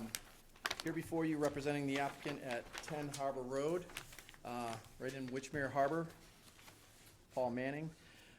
If we could focus in on the existing conditions first, just to give you an idea of what's out there and what we're trying to do and the constraints of what we're working with on the property. There's an existing 8-bedroom dwelling, a sprawling 1.5-story and 2-story in portions structure. There is a paved driveway that leads to a garage that is consistently and constantly inundated with nuisance flooding down in the low area close to the yacht club on the western side of the property. And adjacent to that is a concrete swale that leads to a catch basin that takes Harbor Road drainage. There's a drain that runs from the beginning of the driveway out underground to that catch basin. And then from there it infiltrates and then goes by overland into the marsh from there. So that's one of the things that we're going to address within the proposal. The house itself is not FEMA compliant. It's within the flood zone. The resource areas on this property are, there's a tidal flat, there's a salt marsh that leads up to the base of a vegetated coastal bank. And then right at the top of the coastal bank is a lawn area. The existing deck on the west side is right at the top of coastal bank, and the house extends on the east side to within 5 feet of the top of coastal bank. So there really isn't any sort of buffer between the human use areas and the structures and the top of the coastal bank. One of the big constraints that we're dealing with are setbacks. The structure right now extends into both side yard setbacks, and the only really room to move the structure is towards the street. So that was one of the design elements that we looked at, was pushing the proposed house in this raise and replace as far back to that front street setback, and we've got it right at the front street setback. So with the proposed plan, what we're proposing is to bring the new design in compliance with the zoning bylaw by pulling the sides in and pushing it as far back to the street as possible. We're taking the paved driveway and replacing it with a pervious paver driveway. Part of the design to make the house compliant is, rather than have the garage as a drive-in garage, we're doing a drive-under along the western end of it. And that's going to result in what you're going to see as an increase in the 50 to 100, but that is of pervious driveway. But we are going to mitigate fully for any of that increase. The project itself results in a decrease in the 0 to 50 foot buffer, 340 square feet of building, 195 square feet of, increase in hardscape, which is that driveway that you're seeing. But it is, again, a pervious driveway. But there's a net decrease of 145 square feet overall within the 0 to 50 foot buffer. The house is going from an 8-bedroom design down to a 6-bedroom design. The sewage disposal system is being redesigned and pushed as far away from the resource area as possible. We do need to go to Board of Health for a variance request for the replacement of that system because it is within the 100-foot buffer, but we are, again, pushing it as close to the street and as far away from the resource area as possible. We're adding an innovative alternative technology, nitrogen removal, to that system, and again, we need to go to the Board of Health for approval for that redesign. The original house, the 8-bedroom, had a variance to get the 8-bedroom, and again, we're reducing it down to a 6-bedroom design. The concrete swale that leads up to that catch basin on the west side is to be removed, and we're gonna put a beehive grate, so basically a raised dome grate, and we're replacing it with vegetated cover to have more of a biofiltration swale with the vegetation leading not only from the runoff that's coming from the yacht club, but any of the overflow that's coming from Harbor Road. Hopefully getting some of the treatment within the native areas that Jen will get into along the western side of the property, and hopefully getting a little bit of treatment or infiltration within that area rather than having a hard concrete surface directing it to that catch basin. And the house itself is going to be made FEMA compliant. The garage is going to be elevated to avoid those nuisance storms, which any of those flood waters that get into the garage the existing garage can easily get into anything that's in that garage or stored in that garage. So by elevating that lower level, we're hoping to eliminate any infiltration on that, any of those nuisance storms, and with the pervious paver driveway, help with the recession of any storm waters that do make it into the driveway area. With that, I'll let Jen take over and move into the mitigation and the additional restoration that we're adding beyond the 2-to-1 mitigation that we're proposing. So in terms of the naturalized areas on the property, there are very few. There's a salt marsh on the water side, of course, and the coastal bank that's present is fairly small in terms of coastal banks. It is vegetated, but it is dominated by invasive species. So with the mitigation package that we've provided, as Sean said, that we are required, per your regulations, to have just over 2,000 square feet of mitigation. We are providing mitigation in naturalized areas that are double that. There is around 1,800 square feet of restoration work on that coastal bank that we would like to complete, as well as providing contiguous habitat development of around 2,400 square feet. That is currently either lawn, house, or hardscape areas. There are 4 trees that will need to be removed in order to complete this project. They are all located in your outer buffer zone. 2 of them are native, 2 of them are invasive Japanese black pine. Technically, they're likely invasive. And so with the 4 trees that would need to be removed in order to complete the project, we are proposing to replant 8 in their stead. The staff comments were wondering about the red maple species that we had proposed to plant along that western property line. Do you think that Tupelo would do better? It's tough with trees. The reason I had hope is because of that 20-inch black oak that's right on top of the bank. Yeah. But I'm open to suggestions. You could try them. Tupelo might have a little bit more Tupelo tolerance. might be, I've seen them more at marsh edges. Yeah. In exposed areas. We have them along Red River. Yeah. Near in that area. I'd be interested to see if the maple work, but I don't want to see planting things that may not, that don't have Right. And I know you guys don't want that either. So No, I've just seen, we don't. I've seen water up in that driveway. I know. And they don't like salt, so. Maybe the Tupelo. would be more The appropriate. camera's off. Oh, there we go.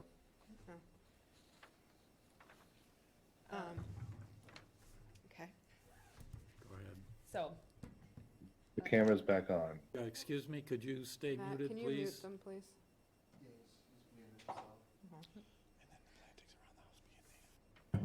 Oh, yes, and the other question rather that was raised is we have outlined some of the landscape planting areas around the house. And so we'd be more than happy to keep everything within your 50-foot buffer zone native species. I don't think that's any sort of an issue. And that concludes my presentation. Glad to open it up to any questions you may have. Okay, Amy?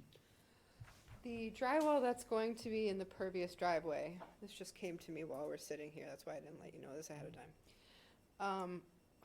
Your current elevation in that area where the garage is like elevation 3. So I'm just curious, do you think you have enough depth there to do a drywall? Yeah, we're gonna have to do shallow. They make a 12-inch Cultec. We haven't designed it yet. Yeah. So we can take a look at that, or we can do a drip strip possibly on that side. Obviously, Yeah. we've got to meet the separation to groundwater, so Right. anything that we do, if we've got to route it, the majority of it to drywalls on the higher side, Yeah. and then do a drip strip on the lower side, we could do that. Okay. So, That was gonna be my question, is not just obviously driveway runoff, even from a pervious paver driveway, but what other, are you capturing any roof runoff in that one? I would recommend you that's all try to roof runoff divert in it. that one. Yeah, that's all roof runoff in to that the- one.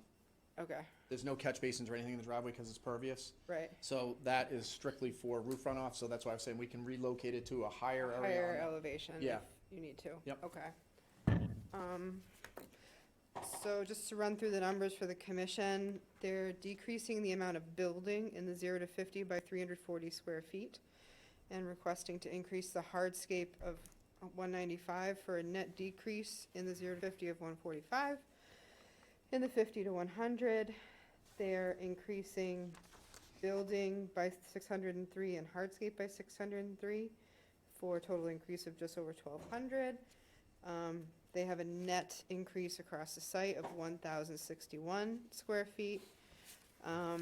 They are proposing more than double that in terms of pure mitigation of getting rid of existing, I wouldn't call it lawn, but bare, pretty much, areas. And also where there's hardscape, there will be some plantings too. And then the rest is what I would call restoration on that bank that's heavily invaded. The house is pushed as close to the road as it can go at 25 feet. And yeah, I would recommend approval. If you wanted to change those maples to tupelos, that should work better, maybe a little bit. I recommend approval. Thank you. No comment. No additional comments. Nothing really. There's some nice site improvements here. We add them all up. I usually don't support invasive plant management in lieu of new structures in the buffer zones, but in this case, you're way over your coverage, so you're all set either way. And I guess one question, it has been typically a pretty green lawn. How do you think the property owners feel about going to no chemical applications? fine. They're good with that? Yep. Okay. Thank you very much. Mark? Nothing to add. Sophia? The lawn would be my only, make sure whoever's managing it, whether it's Crawford or whatever, managing the client's expectations, that it won't be a nice green lawn and shouldn't be. That looks good to me. Stan? No comments. Okay, I just have a couple questions. One is about the driveway. I mean, right now, it looks like that area is affected tidally, or at least in any, just even high tides, just minor high tides, extra high tides. It's not clear to me, there aren't really clear elevations, except maybe the contours here are existing condition contours, not new contours, but what is the elevation there where the dry well is? And isn't this gonna get inundated on it's certainly well beyond every 100 years, right? Because you're at 3 feet or whatever. So, yeah, right now we're at just under 3 feet. We're going up to 4.5, 4.6 feet right at the garage door. So we're hoping to get it above those nuisance tides. We're gonna create that vegetative buffer between that pervious paver driveway, and hopefully anything that does come in will just infiltrate down through that pervious paver driveway, rather than right now we've got the concrete swale and we've got the paved driveway, where it can just sit. It should just come in, and if it does make it up to that 4.6 elevation, it should just infiltrate as the tide goes out. Okay, and I guess I had a question about the lawn. It's a little curious that anyone would want to even put a lawn here of any kind. Yeah, there really isn't a whole lot of real estate to put. There's not a lot of space there, and wouldn't it be better to be putting some native plantings there, or? Really, they're just keeping, in the 0 to 50, they're, for the most part, in the 0 to 50, it's just a pathway to get around the house. Yeah. You've got a little. 4 feet wide. Yeah, it's 4 feet wide, the pathway between the deck and the buffer. And then on the right-hand side, they actually own the house to the east.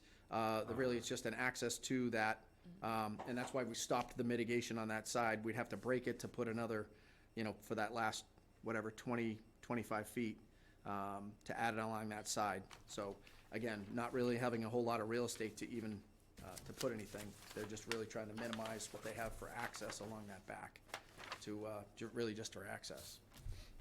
Okay, so I'm also wondering about this thing labeled as, looks like approximately stairs. I'm not sure what that's supposed to mean.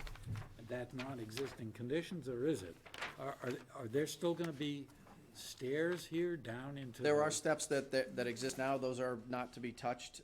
On the existing conditions, it says approximate stairs. On the proposed conditions, it says existing stairs to remain. So at this time, we're not planning on doing anything with those. I don't really know where it goes. I mean, unless you're gonna launch a kayak at high tide. That's probably what the use would be.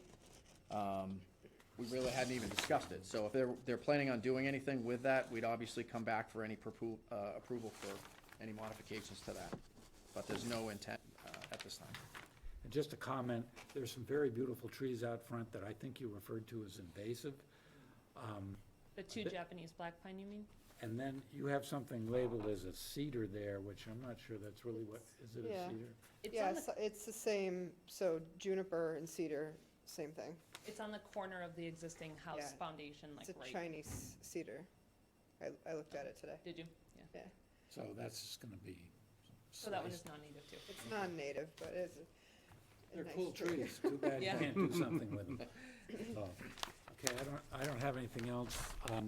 Do we have any further comments from anybody?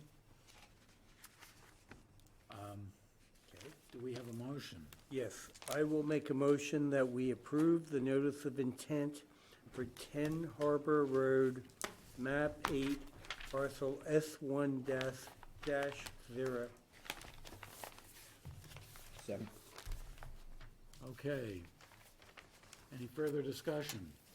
Hearing none, all those in favor? Aye. Aye. Opposed?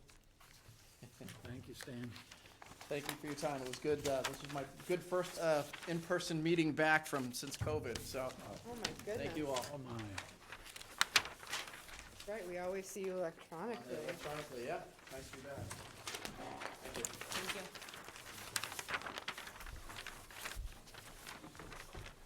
Okay, next, we have a notice of intent for 16 Old Coach Lane, map 112, parcel A6-28, a restoration plan, and after-the-fact application to permit deck expansion.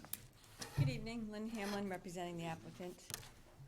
This notice of intent seeks to resolve the existing enforcement order that was issued on this property for various activities that were unauthorized. When it was first issued to Natalia Wallace, she responded very quickly, and I went over there to first meet her to look at this project. There were contractors there removing the unauthorized mulch and timbers and all the things she put out there, and I'm guessing that the expense to do that was at least as much as it cost to put it in, if not more. But they were out there hauling that all away.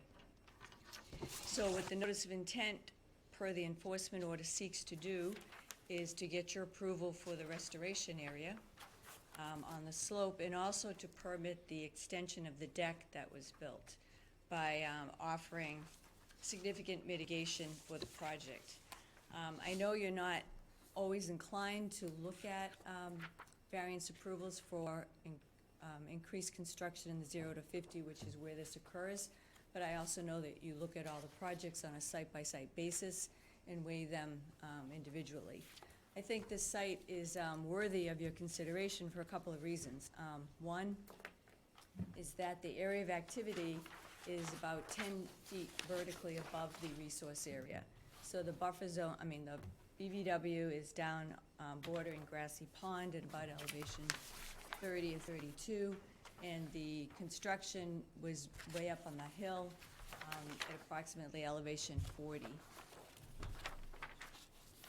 When you're looking at whether to grant a variance or not, it's important to look at the impacts to the resource area. As far as the state regulations go, this conforms to the state regulations in its entirety because they don't regulate construction in a buffer zone unless they don't regulate setbacks or construction in a buffer zone unless it impacts the resource area.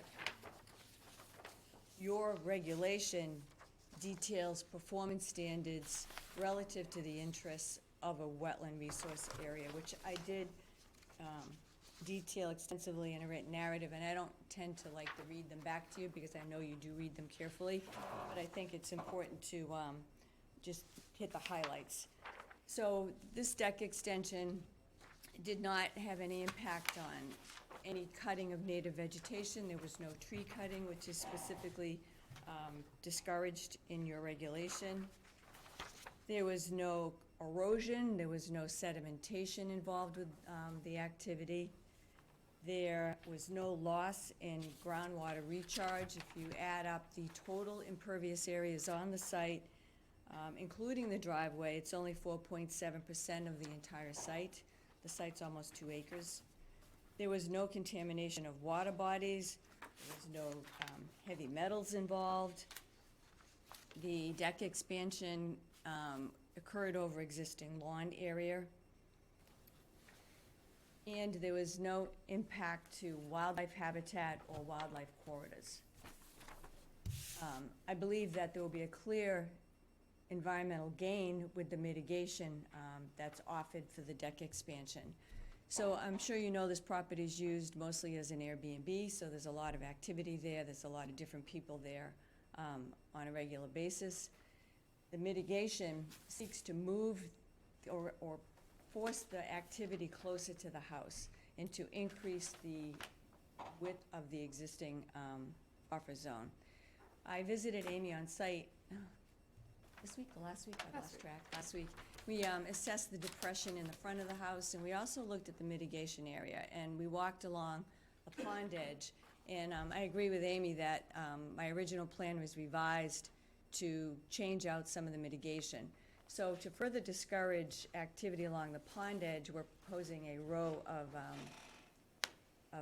buttonbush, which is my favorite plant, and apparently is happy in this neighborhood anyway. And then we extended it down. I extended the restoration area for the pondwood as well. I also manipulated the numbers a little bit in your favor, where buttonbush has a minimum 6-foot width. When it matures, I only allocated or accounted for 4-foot width. We reduced the mitigation area on the top, but adding them all together, you've got a 4-to-1 mitigation. I've added some diversity. It's kind of a bit of a monoculture out there. There's a lot of sweet pepper bush. I've chosen a lot of shrubs that have great wildlife benefit. Also, this is a north-facing slope, so I'm heavy on the viburnum. I've chosen some things that should form not an invasive thicket, but should fill in the area naturally. You can ask me some questions if you have any concerns about the choice of vegetation. And I know you've had a long evening, but I just wanted to point out to these items in my narrative. So if you have any questions, I'll stop there and try to answer them for you. Okay, thank you, Amy. This one's a tough one because it all started because of a violation. We didn't quite know until the survey was done, just how much was the amount of violation. Like weren't sure exactly how much of the deck expansion was in the 50, and it turns out the whole expansion of 139 square feet was in the 0 to 50. We knew that the slope heading down to the pond had been disturbed and a wide stone swath added right to the pond. We knew that instead of just kind of a mossy understory that was previously there had been stone and mulch and new timbers. So the owner has been very diligent and followed your directions very closely since that enforcement. Immediately removing the stone, the mulch, and the extra timbers, removing the stone from the slope and matting that and seeding it, and because we've had such a mild winter, that seed is coming in. Also seeded the top area. Now that we know that the deck is in the 0 to 50, that's a little more problematic. I completely agree with Lynn that the additional plantings along the shoreline, because there's kind of an edge to basically it's like the flood level of the pond. I mean, the pond level here it's a shallow pond, so it changes pretty drastically where the edge of water is. There's a strip of about 4 feet wide at that pond edge that's just naturally been there because of where the water comes and goes, so it needs a plant like buttonbush that can tolerate getting wet, but also tolerate it a little bit drier. If I was staying at an Airbnb and there's a path to the west that goes down to that area, you'd be inclined to walk upon it, and it's nice to walk down to the water's edge, but it's to continually use that, which I could see easily happening.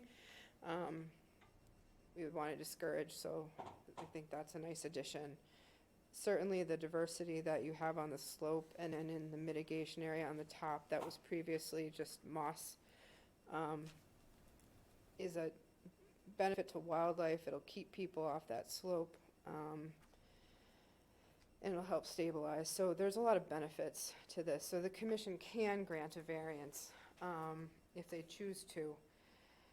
I do say that it is rare for the commission to grant, had this come in front of the commission as a request to add 139 square feet of deck, and there's deck underneath, I believe, too.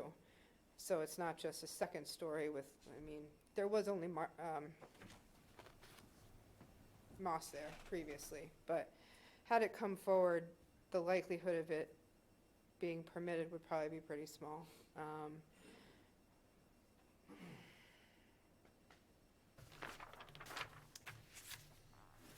It's a tough one, because there is some great benefit, but it was a result of a violation. And had it come forward to us originally for an expansion in the 0 to 50, it would be very hard, I think, to have that permitted. Just address that, well, I don't think that a project, I don't want, that's the expression without being cheeky. You don't want to cut off nose to spite your face. And I understand, I'm not as convinced that if it wasn't proposed before it was constructed, that this commission would reject it. I'm not convinced of that. It's also an opportunity to have some environmental gain to this project. If you look at it pragmatically, based on your own regulations, the only variance I need is the very fact that it's not 50 feet away. It conforms to all your performance standards. because it's uniquely elevated on a landform significantly higher than the resource area. I think that's one thing or a major thing it has going for it. But because you have an opportunity to essentially block off the pathway from a multitude of people potentially walking along it and push the activity closer to the house, I think that it's a good opportunity, and I'm not convinced you would have. Maybe you obviously know yourselves better than I do, but I don't think it would have been just so summarily rejected if it had come through as a proposal. Thank you. We'll let commissioners tell you whether they agree with you or not, if they so choose. I didn't realize that this deck was built without a permit or either building or it hadn't come before us. Right. We can't really let it slide. I mean, we don't want other people. Why this one? Okay, thank you. Jim? I have exactly the same concern. I mean, it was built without a permit, without coming to us. That, to me, is not right. Thank you. Brad? Yeah, no surprises. I've been here a long time. There's no configuration of commission members that I've been involved with in 14 years that would have approved that proposal. It's just been a no disturb zone, so I don't think it would have been approved. I'm also really concerned. I just keep seeing this happening again and again. I wonder about the contractors. They know what the rules are. So a contractor came in and did this work. Very concerning to me, so I don't support allowing it to stay. Thank you. Mark? I'd love to argue with you people, but I can't, unfortunately. We'll find something else. Sophia? I mean, I think the new plantings sound great. I think a lot of it sounds great, but I agree that the building of the deck is not something to let slide. Could I just address that? Can we Oh, I'm sorry. finish with the comments, and then you can have a chance to comment further, but Stan? Yeah, in the years I've been on this, we're very strict about anything within the 50, and I don't feel that would have been approved, that it came before us. And as we said, there wasn't even a building permit on top of it, so I'm in agreement with the rest. Okay, and I would just like to add to what else has been said here, that I think it's a big issue that this is an Airbnb, and expanding the deck, the intent is to make it more attractive to people renting a place. And the whole point of the 050, it's called no disturb, which means you don't want any disturbance. And with any of these configurations, there are gonna be a lot of people who probably universally will be totally unaware of any reason why they should be concerned about disturbing things. And I think it's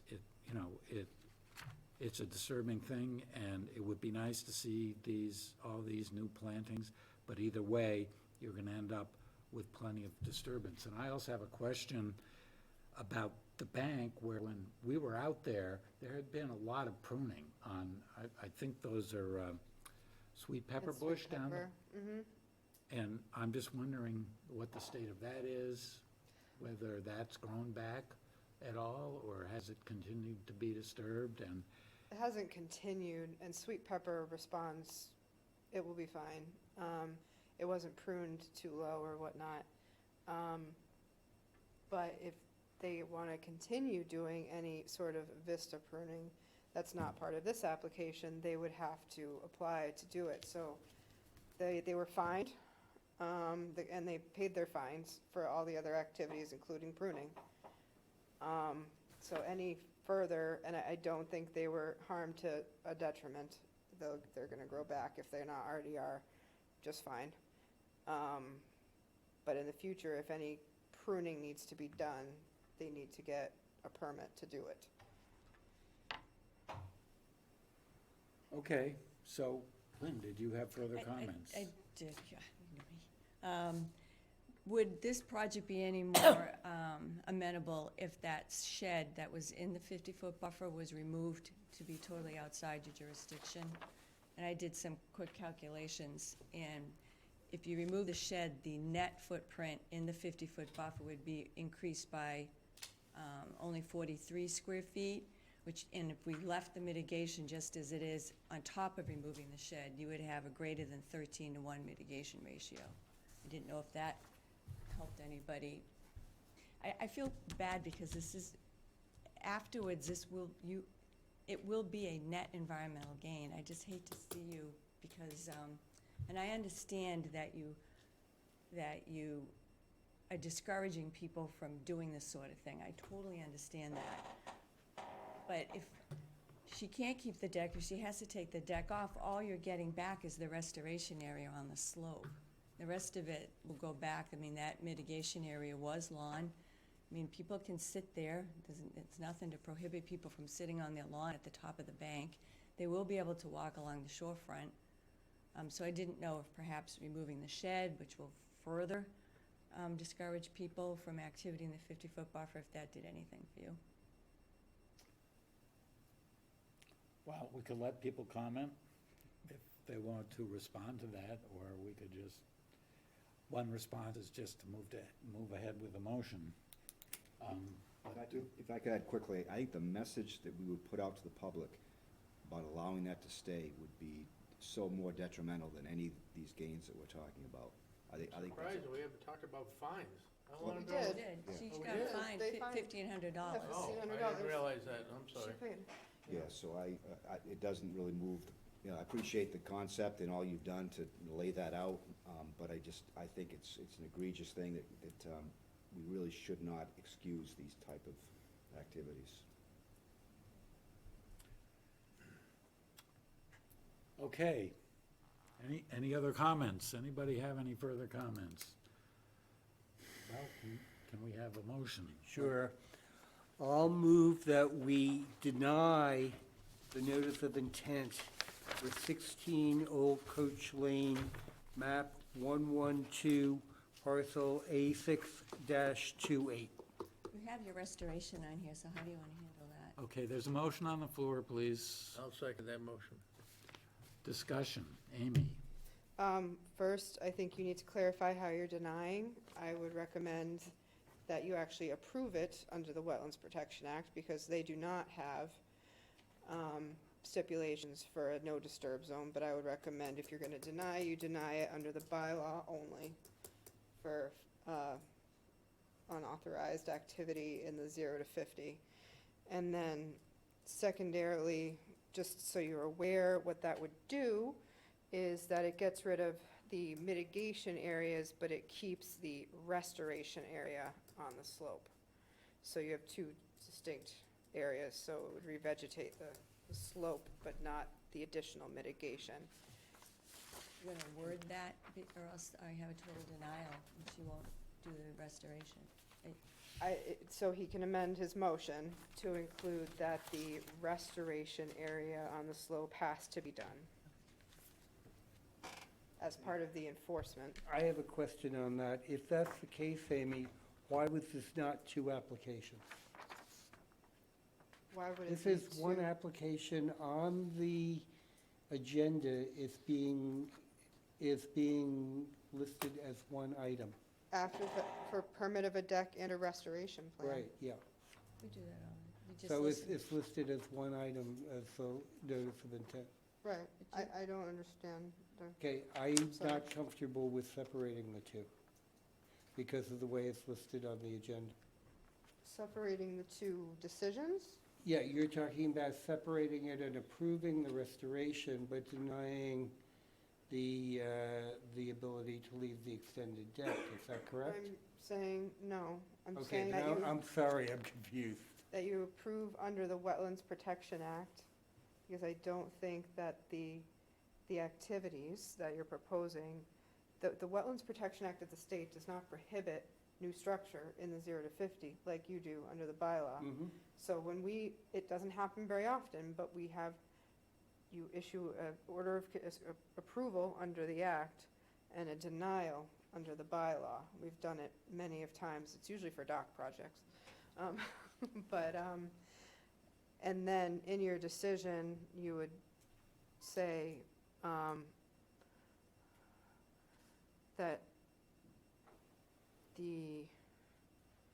I mean, you could also say as part of the enforcement is to restore the slope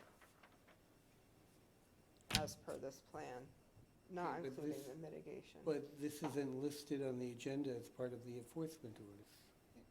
It's listed on the agenda as a notice of intent, I do understand. and that has me concerned. Let me think this through. We also really haven't evaluated the issue of approving this under the Wetlands Protection Act. So I don't know if we'd really be ready to make that vote tonight. Okay. I mean, you To can approve vote to it. continue it. Oh, you mean to approve, yeah. I'm not sure if I'd want to approve it under the Wetlands Protection Act. What do we, I mean, I think it would have, I think in Wetlands Protection Act, in terms of you're looking at a bordering vegetated wetland here, so you're enhancing bordering vegetated wetland with these native shrubs and keeping people off in order to get a deck expansion in what was a used area up top. I don't see how you'd have a substantive denial under the Wetland Protection Act. Even though we would not, those conditions wouldn't happen with the denial under the bylaws. Correct. Yeah.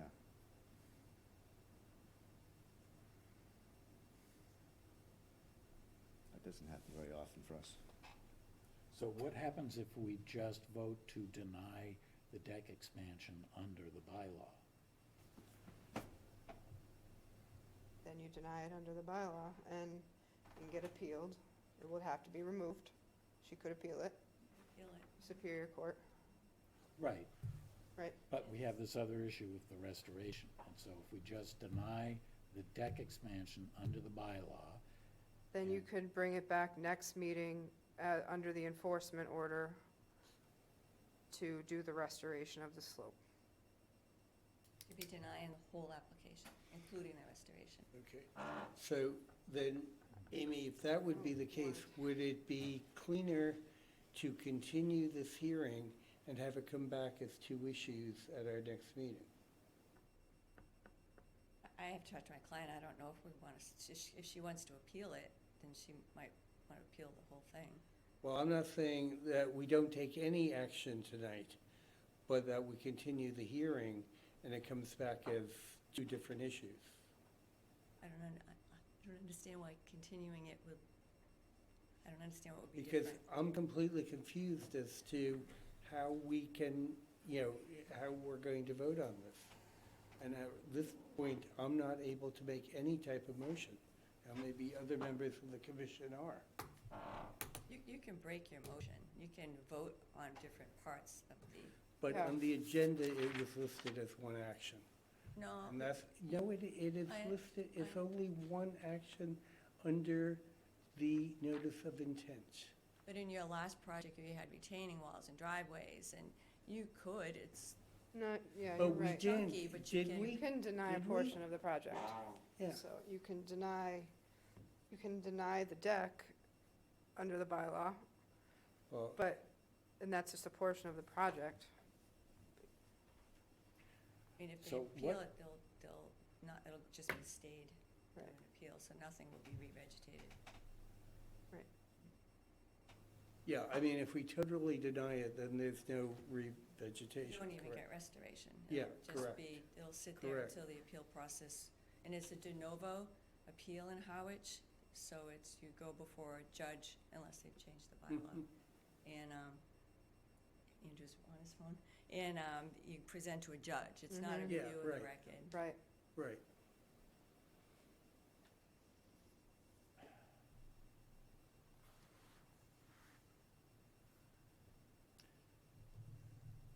Certainly not ready myself to vote to approve it under the Wetlands Protection Act tonight. I would want to look at this closely, go to the site, and just really think about this. So, Then you should continue. yeah, I don't know how I could vote to approve it, Mhm. given everything that's happened on the site. Yeah, and I agree with you. Okay, well, So there's a that- motion that's been seconded on the floor. Do you wish to withdraw your motion? Yes, I will withdraw my motion and replace it with a motion to continue the hearing, but I think we need to agree on a date for the continuance. I have to think a minute, because I have to agree to continue it. Yeah, like I said, we have to agree on a date, you know, and if your client doesn't want it continued, then, So I'm not being continued for any hope of being approved. You're only continuing it to know how many times you should deny it, or under which, we're not. there's no consideration. There is no definition on the continuance. The continuance of the hearing would just be a continuance of this hearing and a continuance of this discussion. There would be no agreement as to why it was being continued. But if an applicant is giving permission to continue the hearing, I think it's reasonable that they should know why. Well, that's your opinion. I think it's reasonable, but, you know, at the same time, I'm looking in the package for information to help me evaluate an approval on the Wetlands Protection Act, and I don't see enough information there. If it's not, you know, I don't know why we would make that vote to approve it on the Wetlands Protection Act. It was a structure that was built with no permit, no authorization, it was fined. Why do we approve it? Yeah. So is there any downside to going ahead and denying the Wetlands Protection Act with the information we have before us? We would need to cite how you would deny it. Yeah. Under the Wetlands Protection Act.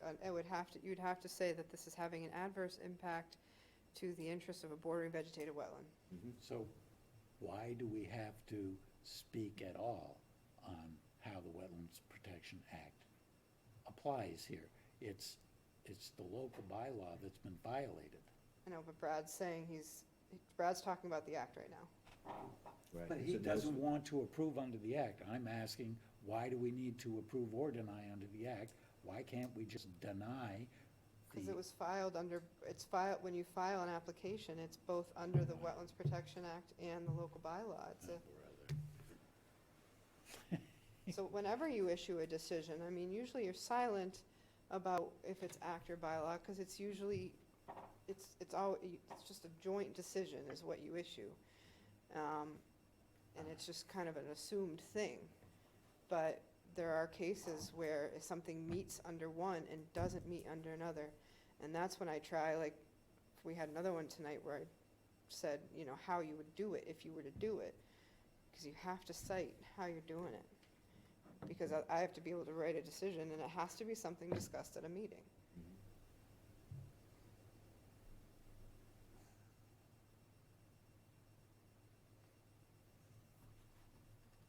I would recommend you request that to be continued, so that the applicant could also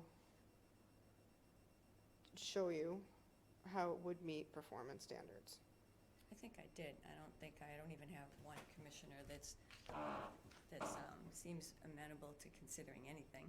And my letter report's pretty detailed, so I'm feeling my record is pretty good. Okay.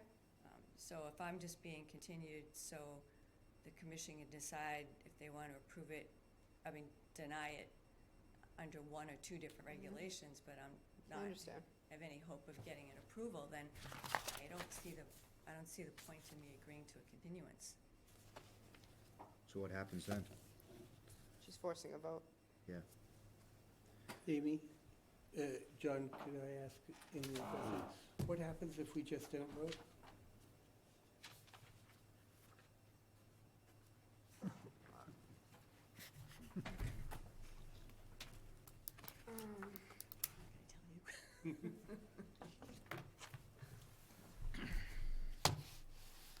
I don't have our rules in front of me. I don't know if you can just continue it without consent. so, Well, I mean, maybe the concept would be that we would be continuing our deliberation on this matter, as opposed to continuing the hearing. before we go down that path, can we just explore Brad's discomfort Yep. with approving under the act? Right. I mean, we would be approving something under the act, basically because the act has nothing to say about it. And that would be part of the motion, I would think. And then we're denying under the bylaw. I mean, why can't the motion just say, this is a silent approval under the act because the act doesn't apply here to this matter? But It wouldn't be The silent. act does apply because it's within the jurisdiction, it's within the 100-foot buffer, so the act applies. It's an egregious, unauthorized violation, and we're gonna vote to approve it under the act? I don't think that's right. But it's not a violation of the act. But they're back here as a formal application, which is Right. what you told them to do. Right. In my mind, you have to view this as if, this is how I view it anyway. How you view it is your purview. This did happen. Pretend it didn't happen. This is in front of you as a brand-new application. That's what they're asking. They're asking for you to approve this, whether it was after the fact or it happened now.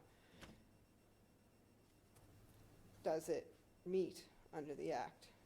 And my read and my knowledge of the act is that this would meet under the Wetlands Protection Act because they're proposing, or have already done, this expansion close to the 50, but yet that they're improving area closer to the resource, improving habitat stability, water quality potentially, because you're not getting runoff down the site. You're getting, I don't see how it would not meet the Wetlands Protection Act, even though it happened without a permit.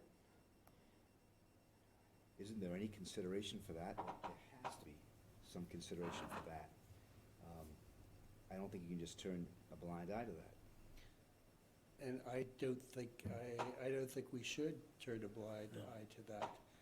I mean, I can't believe that the law or a judge would not uphold us with regard to denying a permit for something that was built without either coming in front of the Conservation Commission or getting a building permit. There's something called equity in the law. And if you look at equity, this doesn't meet that standard to me. So what, do you have a proposal that stems from that observation? At this point, based on this decision, I cannot make any type of motion on this matter. My interest would be to continue because I did not have an opportunity to evaluate this project under this context. I would like to read the description of the performance standards in this regard, and come back and have a better sense of what this project's trying to do. So I don't think I was fully prepared for this decision tonight. Okay, but we have a situation where the applicant is not going along with the continuance. Could you close the public hearing and put the decision on the next one? Does that? Well, isn't that similar to my continuing our deliberation of this matter as opposed to continuing the public hearing? Well, I don't know. if we're having- I don't know either, Amy. I'm asking that as a question. Can I ask a question? Sure. Sorry, I don't, so how can we achieve the goal of having these replantings done and having her take the deck out? Like, is that the goal? No. No, excuse me, Mr. Chair. Go ahead. I mean, the replantings are mitigation for the deck. So if we're removing the deck, then I think we can't put the applicant under the obligation to do the replanting. And I think that's the point that the applicant's making, that when she says, we're going to lose all that benefit, if we deny the deck. I mean, also, if you, If you go to court, I can start over, and I don't even have to show the mitigation. I can just go for the deck. That's another risk that happens when it comes out of your jurisdiction. So right now, you have control over this project. And as much as you don't like that deck extension, you can still extract mitigation, and you can extract removal of another structure. If you go to court, I start over, and I don't even have to offer this extent of mitigation. So it's just a risk on both our parts. It's a very distasteful process, I hope you realize from our view. I understand, I'm representing my client as best I can. And You're I doing also, a good job at that. and I also sat on a conservation commission. I've been doing this for over 30-something years, and I am not just misrepresenting that I really am convinced, I believe, that you have a better project allowing the deck and accepting the mitigation and now moving the shed. I mean, I just believe that. I mean, I'm not just saying that because my client wants her deck there. You have a better project. I think that's well understood, and the problem has been very clearly stated that this happens over and over again, and we're trying to draw the line, and we've come up against a somewhat complicated issue here. Yes, Amy? To me, the offer to move the shed helps a great deal. You're still a little short, but It's 43 square feet, you're getting 13-to-1 mitigation. I get that. So I do think that I don't think that it's gonna be lost on the owner. You know, I don't think they're gonna think that they got away with something if you have them do this planting and then I think that, you know, to move the shed is another thing that they will also have to do. Potentially plant that area where the shed was. So I appreciate that offer, and I'm inclined to want to look into that a little bit more. Because I mean, it's a structure in the 0 to 50. This is a structure in the 0 to 50. I would be inclined to I think it's a really poor message to send to the public. I understand that, but it's not like you're just blanket, you would not just be blanket approving it. You've put a lot of hurdles into it as well. Yeah, well, I agree 100% with Brad. Yeah, so do I. By rights, they should both go, because they're both in the 50. Well, that shed's been there a long time. The shed has been pre-existing, so. But I mean, is there. Yeah, so, John, do you have no aversions to approving under the act? Because I'd like to move this on. This is, we're off to work tomorrow, and, this is really frustrating to me that this negotiation is occurring like this. yeah, I prefer to find a way to deny this, and if denying it involves approving it under the act and denying it under the bylaw, I still don't understand what the downside of that is, and maybe I just don't quite get the downside. Maybe we're putting ourselves at risk in some other way by doing that, but I agree with everyone else here that we should not be going along with this. I just think it's, like you say, it's a really bad message, and it's tough to get the message across that, no, we're not gonna put up with this. And playing, I mean, this is a tricky little bit of area, and, I'm sure your clients are happy with the way you are taking advantage of that, but I would just as soon not go along with this. And you have to explain to me how we're gonna make trouble for ourselves by approving under the act and denying under.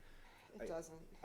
I'm inclined to just go ahead and have that motion. My thought was I wasn't prepared to do this evaluation tonight, and so if it was to be continued, I would dig into the Wetlands Protection Act, resource area performance standards, and try to understand that angle.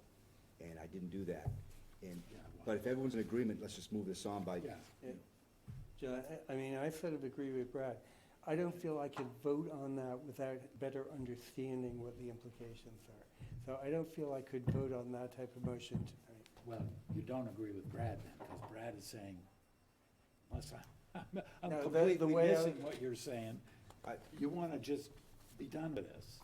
And yeah, well, yeah, I'd like to move on with this. This is kind of, why don't you make the motion, because Jim doesn't want to make the motion. but see, I'm gonna vote against it, so.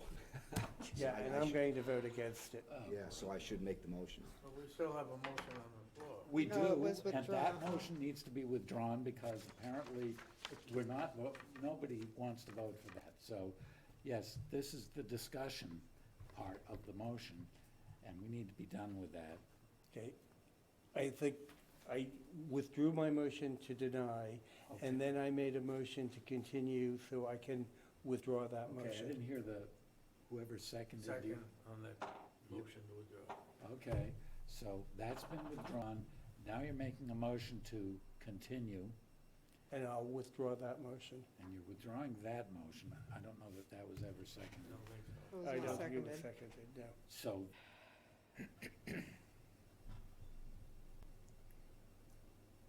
So right now, we have Okay, no we have- motions on the floor. Okay, why don't you make a motion to that regard? I don't know how to say that. So we're looking for a motion to approve the notice of intent under the Wetlands Protection Act and deny it under the Town of Harwich bylaws. I'm gonna make that motion. I will move that we approve under the Wetlands Protection Act and deny under the bylaws of the Town of Harwich. Amy, does he need to add, I'll second it, but under discussion, I'll ask, does he need to add the specific? I would no recommend that disturb zone? you Yeah. No- deny because of the no disturb zone. What? You should add why you're denying it, so. Denying it for building the deck expansion in the no disturb zone, no new structures in the Okay. no disturb zone. Second. Okay. Further discussion? Hearing none, all those in favor? Aye. Of the Wetlands Protection Act?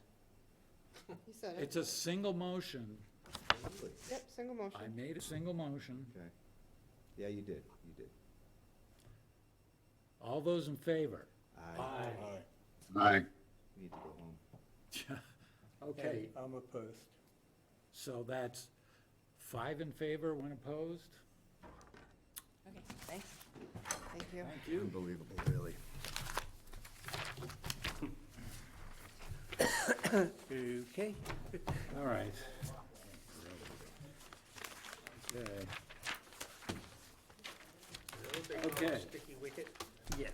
Sticky If you don't mind, I'm going to take a 2-minute break. Okay. I we- shall return. 2 minutes. I shall return. I can tell you're a lawyer. Okay. 2-minute break.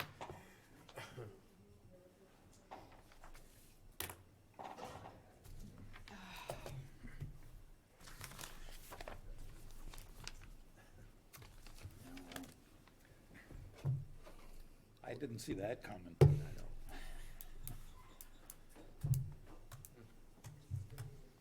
Makes you feel better. I didn't either, and that's why it wasn't in your summaries.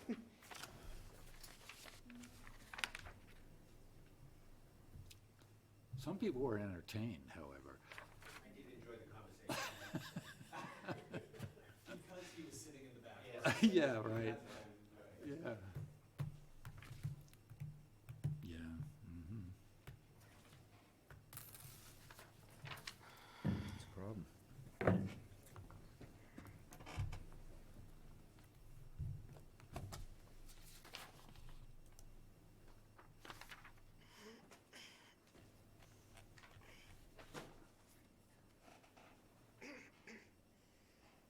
Andrew, are you gonna be here at Witchmere tomorrow for community development? I'll be here 9 o'clock tomorrow morning. So guys, Let's bring in the coffee. yeah, Amy and I just We're just gonna grab a cot. you have to. No. They have some couches down to the lower. I've tried to nap there.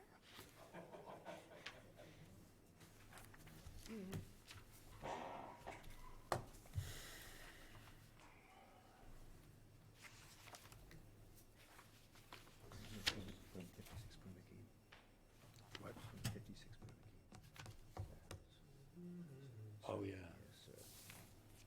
It just sometimes with the-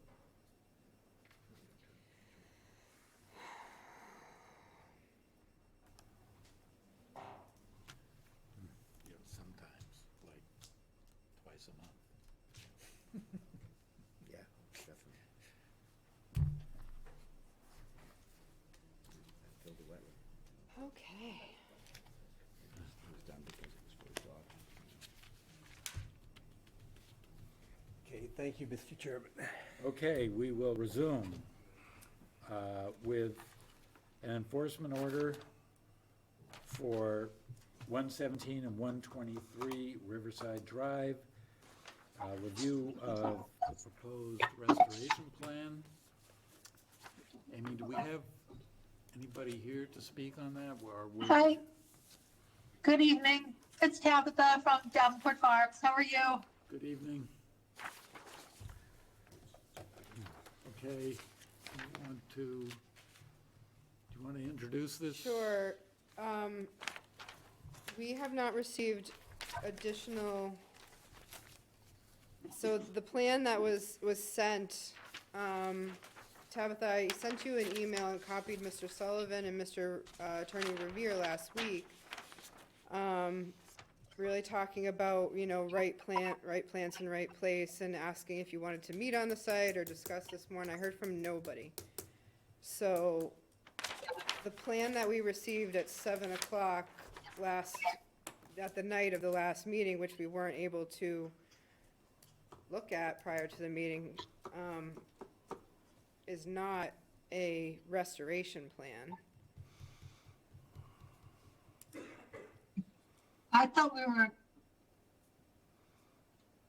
combining both the restoration plan and to satisfy his mitigation planting. His mitigation That was my planting- understanding. Yep, so his mitigation plan was already approved that he had to do for his house at 123 Riverside. In addition, the plan for the disturbed area, the area that he had disturbed, that I believe was your plan, and the comments was that while those plants were native, they're not the you know, they don't, you don't find those plants there. Okay, so you prefer to see,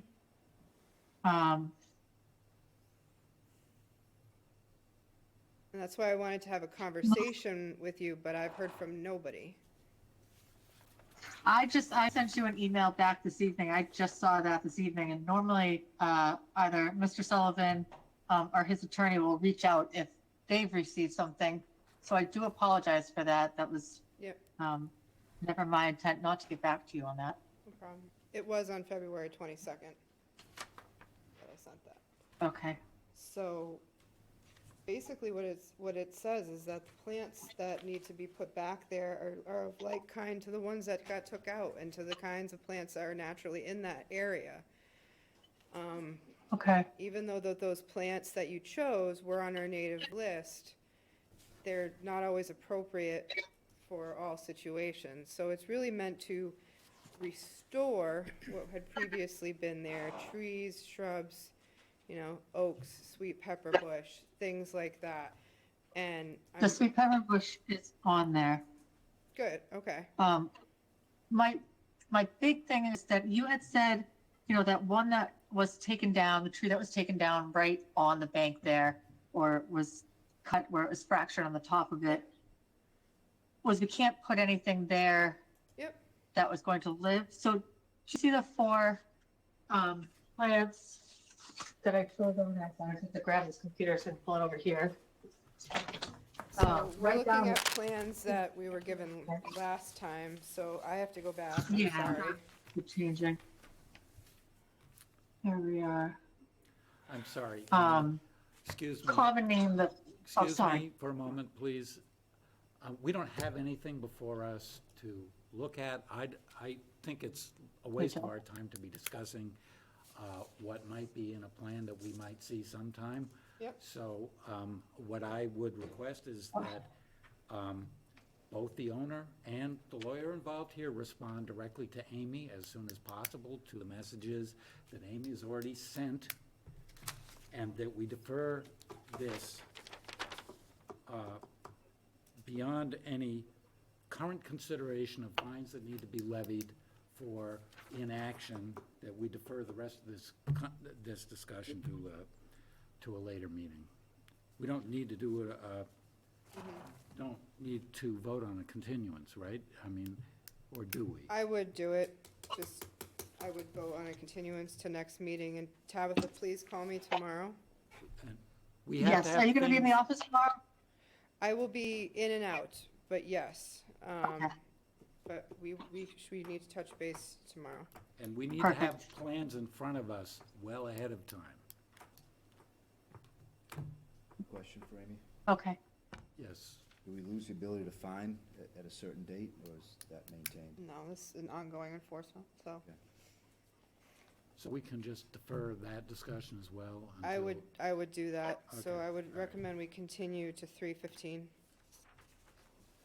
Okay, I move that we continue the enforcement order for 117 and 123 Riverside Drive until March 15th.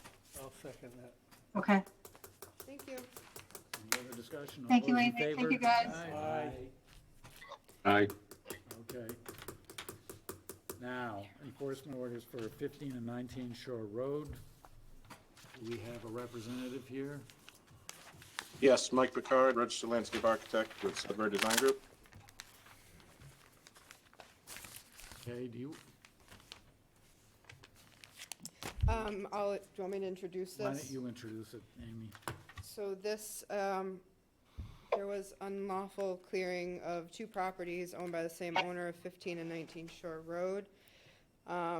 Majority of the vegetation at the top of the bank and in the buffer was removed.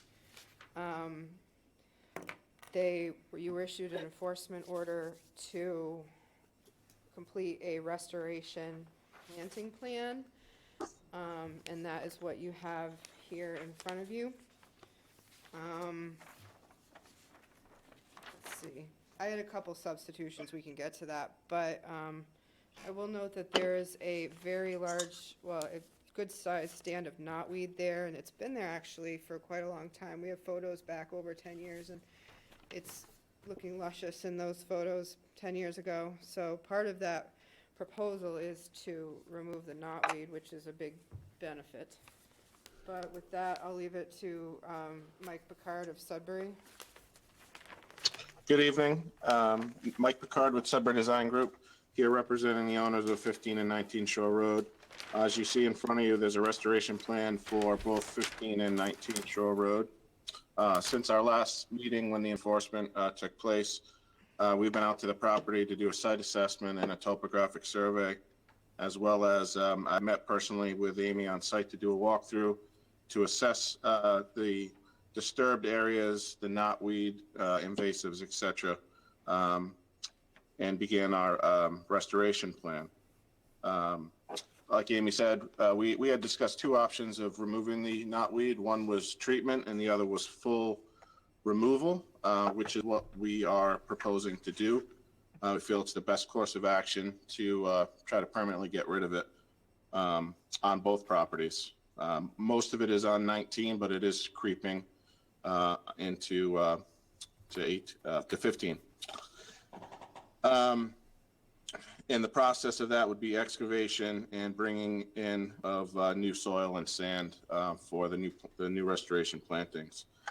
We chose a variety of mixture of plantings that are suitable for coastal environment and provide wildlife habitat, as well as beach grass. We have a mixture. On one property there's a bank, in the other property there's a dune, and they sort of start to blend together.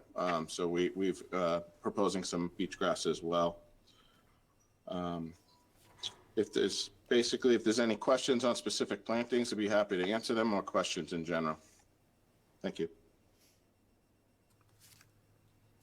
I'll just say the substitutions, I would just be hesitant with holly. holly trees. I would recommend substituting those with eastern red cedar and inkberry with either Carolina rose, beach plum, or bayberry. Just this is a very exposed site, and I was thinking that those shrubs in that particular tree probably not would have a hard time doing well here. So Okay. We will certainly be able to make that substitution, I yep, think. that's the only thing I have. I would approve it with that change. Comments from commissioners? I don't have anything. It sounds No good to me. comment, John. Nothing. Stan? I'll agree with Amy. Sophia? Was there a fine for the cutting? The commission did not levy a fine for this one. We talked about it, and the commission did not.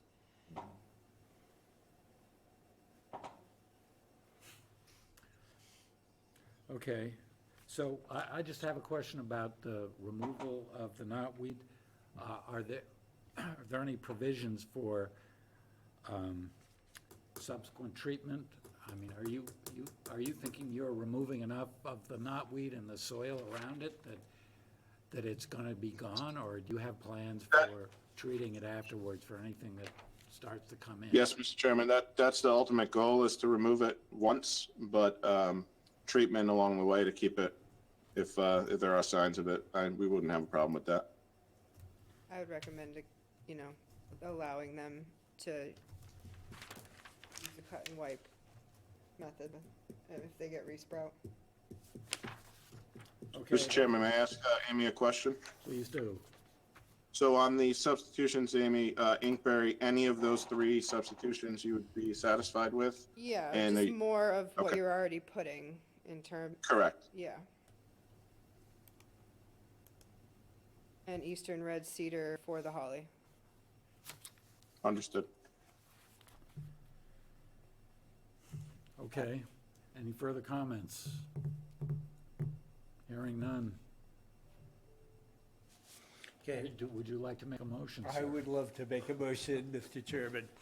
I will move that we approve the proposed restoration plan submitted under an enforcement order for 15 and 19 Shore Road, subject to minor changes as discussed tonight at this meeting.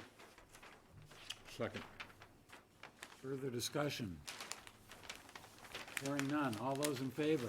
Aye. Aye. Okay, Mike, can I get none opposed. 3 revised copies, please? 3 full-sized, Amy? Yes, please. Will do. Thank you. Okay. Okay, next. Thank you very much. Thank you. Discussion and possible vote on the as-built road plan for Chloe's Path. Evening. Still with us? Yes, we are Sorry, still with you. guys. John O'Reilly, representing the applicant, Peter Donovan, one of the owners, and of course, Attorney Singer is here as well. We were here a month ago for the road as-built. You folks had asked for some planting, a planting plan of 2 areas. Peter met with Amy on site a few weeks ago. Amy gave Peter some suggestions, and he relayed those to us, and we prepared two sketches showing the areas in question. The first area is the low point. After you get off of Zisson Road, it's the low point of the road towards the wetland. We had a limit of work blowout, and the planting plan addresses the restoration, the return of that shrub community down there, as well as at the cul-de-sac portion of the road towards the end. There was some clearing into the buffer zone and into the MESA line, which the second sketch that you have addresses that. So with that, I'd be happy to answer any questions. Thank you. Amy? So no action is needed from the commission onto the road layout itself. I would recommend that the commission requests review of the as-built by our third-party engineer. At which point, you know, if they come back and if the plantings get done and they come back with an okay on the road, then you could request a certificate of compliance with the Conservation Commission and close this out. I looked at the areas and made some suggestions on the plantings, which they added to the plan. My only question is how are you gonna keep these alive and watered? We've got the water main charged, so we're gonna have to put a meter off of it, a meter pit at some point. Okay. Because we might do some other vegetation work, Yep. outside of your buffer zone, so. Right, so my recommendation is that these get planted this spring. You may need to bring in, especially up by the cul-de-sac, a little bit of loam or organic compost type material to get it going, because it's pretty bare up there. There is a little pile, not a little pile, there is a pile of some loam or topsoil that was left there and then Yeah. cleared, so. I'm not saying the whole area, but something to add to the soil for the plantings, because it's just pretty much sand there. Maybe Sophia will have more input on how to amend that, but, with her expertise. But, no, I would recommend approval of the replanting plan, and there's no action needed on the road as built, but I would recommend that you request of, I think VHB is our engineering company on retainer right now. Okay, thank you. Questions, comments, Wayne? No, I have nothing. No comment? Same. Sophia? Well, I mean, I guess my only thought is to, considering how many people were here at that first meeting, I would just do a really good job at this and not have your typical, no offense, developer landscaping, throw a tree and walk away. Yeah. You have the opportunity to make a nice little habitat, and you've got great plants on Amy's suggestion, so, that's all. Sorry to put you on the spot. That's all right. If I could, just address, just two things. One moment, we have one further commissioner. Oh, I'm sorry, that's right, I keep forgetting, I'm sorry. So- No comment. Okay, Sorry. now, Two things. One, all of the pavement and the road itself is beyond the 100-foot buffer zone. So it's the shoulder work that we sought approval for. And we have no problem in a third-party review. But the other thing is VHB is currently working with the applicant. Oh, okay. So there might be a conflict there. You Yes. could ask them, but I would think that there would be a little bit of a conflict. Yeah, okay. And just so the commission knows that when, for the road itself, it was created and approved by the planning board, so the planning board ultimately will have the write-off of the road Yep. with regards to the subdivision. Right. So we do have another set of approvals to go through. It just, again, just food for thought. So we would really only be asking for the work that was within our jurisdiction, which is really the grading. I don't have an answer tonight. We could just look at that. We just might be able to look at that ourselves. We would, Grading aspect. part of the design that the planning board had wanted for was us to certify and have the fill Yeah, properly compacted and tested. right. And, the applicant did have Briggs Engineering come down several times during Yeah. that filling process. So we do have those inspection reports we could provide you if that's, if that might satisfy something, but. Okay. Again, I'm not fighting the third party, I'm just kind of bringing it to everyone's attention, that's all. I appreciate that. further comments? Yeah, I'm just concerned that, given the glare, that this whole thing is bathed in, it probably would be good for us to have some third-party review, but what are the options here? I mean, the town can hire somebody else to do it. We should just make that request. Yeah, just say third-party review, you don't have to say who it is. And then, before you do the plantings, I just wanna make sure you close the loop and Misa knows of the new plantings you're doing. Yeah, we'll go through our biologist for that. Okay. Let them know we're gonna be hopefully working with them soon. I'm sure it'll be okay, but again, it's within, you're planting within that mapped habitat. Just wanna make sure everyone is aware and okay with it. We know she's aware of the cutting that happened inside the line. Yeah. And, so we'll, through Mark Cooperman, we'll get that up to her and Thank you. hopefully get her to speak back to you folks. And I would go with planting this spring. Okay, so what are we voting on exactly? Just approving The replanting plan. the replanting plan, okay? Okay, I'll make a motion that that the commission approve the replanting plan for the as-built road at Chloe's Path. I'll second that. Further discussion? Hearing none, all those in favor? Aye. Aye. Dan?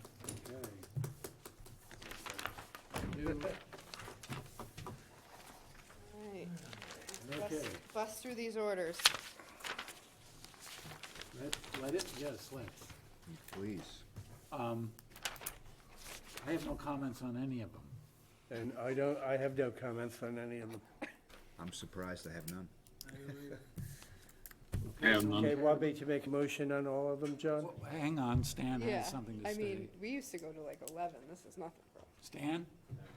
Yeah. No, I said I have none. Oh, you I've do have- Gotta walked read through them all them. off, though, so. Yeah, no, I know.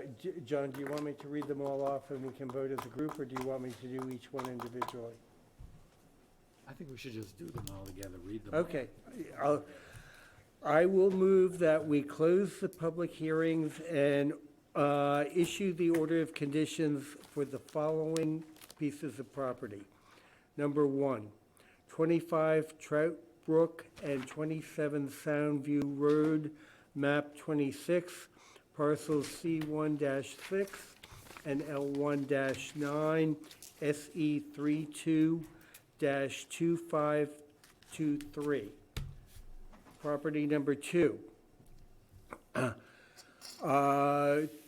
2285 and 2287 Route 28, head of the Bay Road, map 119, parcel N7-3 and N8-0, SE322518.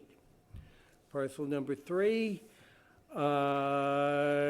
let's see, 2173 Route 28, head of the Bay Road, and 4 Cove Landing Road, map 115, parcels S1-3 and R2, SE32-2521.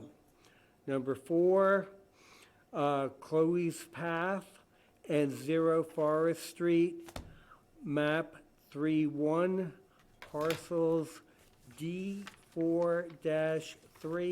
D4-4, D4-5, D4-6, D4-7, D4-8, D4-9, and D3, SE32-2519. Number 5, 23 Snow Inn Road, map 8, parcel P2, NHESP, file number 11-29126, amendment to SE32-2387. Do we have a second? I'll second it. Further discussion? Hearing none, all those in favor? Aye. Aye. Aye, aye, aye. Okay. So, next is any update on ongoing land management tasks, like the Herring River study? I am gonna do my absolute best to have that ready for you next meeting. Okay. So let's do minutes, since Melissa worked really hard to get 3 sets out. I have no comments on any of the 3 sets. I had no comments on any of them. Wow.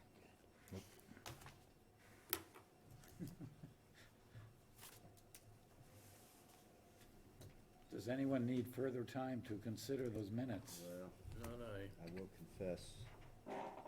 No, don't confess. We don't need to know your sins, Brad. So I'm gonna move that we approve the minutes from September 21, 2022, October 5, 2022, and February 24, 2023. I'll second. Any discussion? All those in favor? Aye. None opposed, as far as I can see. All right. We have any further things to discuss here tonight? Yeah, I looked into the blueberry plants, and we can get them wholesale at South End Nurseries for 1 gallon potted plants for $12.25 per plant. So you're proposing that we do a, Well, I don't know, it's something to think about. If we want to spend that kind of money, we're talking roughly $1,300 with delivery for 100 plants. Did you locate anybody that's got them bare root? Yeah, but they want, 2 different nurseries, they were both $16 a piece, but 8 to Oh. 10-inch bare root. Oh, that's ridiculous. Yeah, I didn't check the one that I usually go through, I can check them. okay, yeah. But we'd have to put it on an agenda topic, and we do need to go, we'll do a site visit. Yeah. Too, first, but that's really helpful, thank you for doing that. Yeah, that's she great. said they don't have them right now, but they've got a ton of them coming in, so we're not jammed up against time Yeah. right now. so. I think it's a great idea, it's a Yeah, great thing I to mean, do. You get a gallon plant that's already got some growth to it, that'll survive a lot better than Yeah. bare root stuff. Mm-hmm, That's a pretty good price, actually. that is a good price. Make Okay. some friends. Anything else? Not I. Well, we got There's 5, nothing- 6 members, and everybody digs 15, 20 holes, we'll be good to go. Sounds like Get some fun. other volunteers too. I would enjoy that. Just digging it up. I could get my Bobcat out there, I got an auger for it, and we could drill them out in about half an hour, have them all done. But I don't dare take it out there.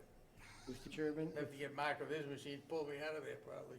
if there's nothing else, I'd like to make a motion that we adjourn. Second. Awesome. All right. All those in favor? Aye. Don't Aye. forget to Okay. sign the papers. Thank you all. Yeah, if you wanna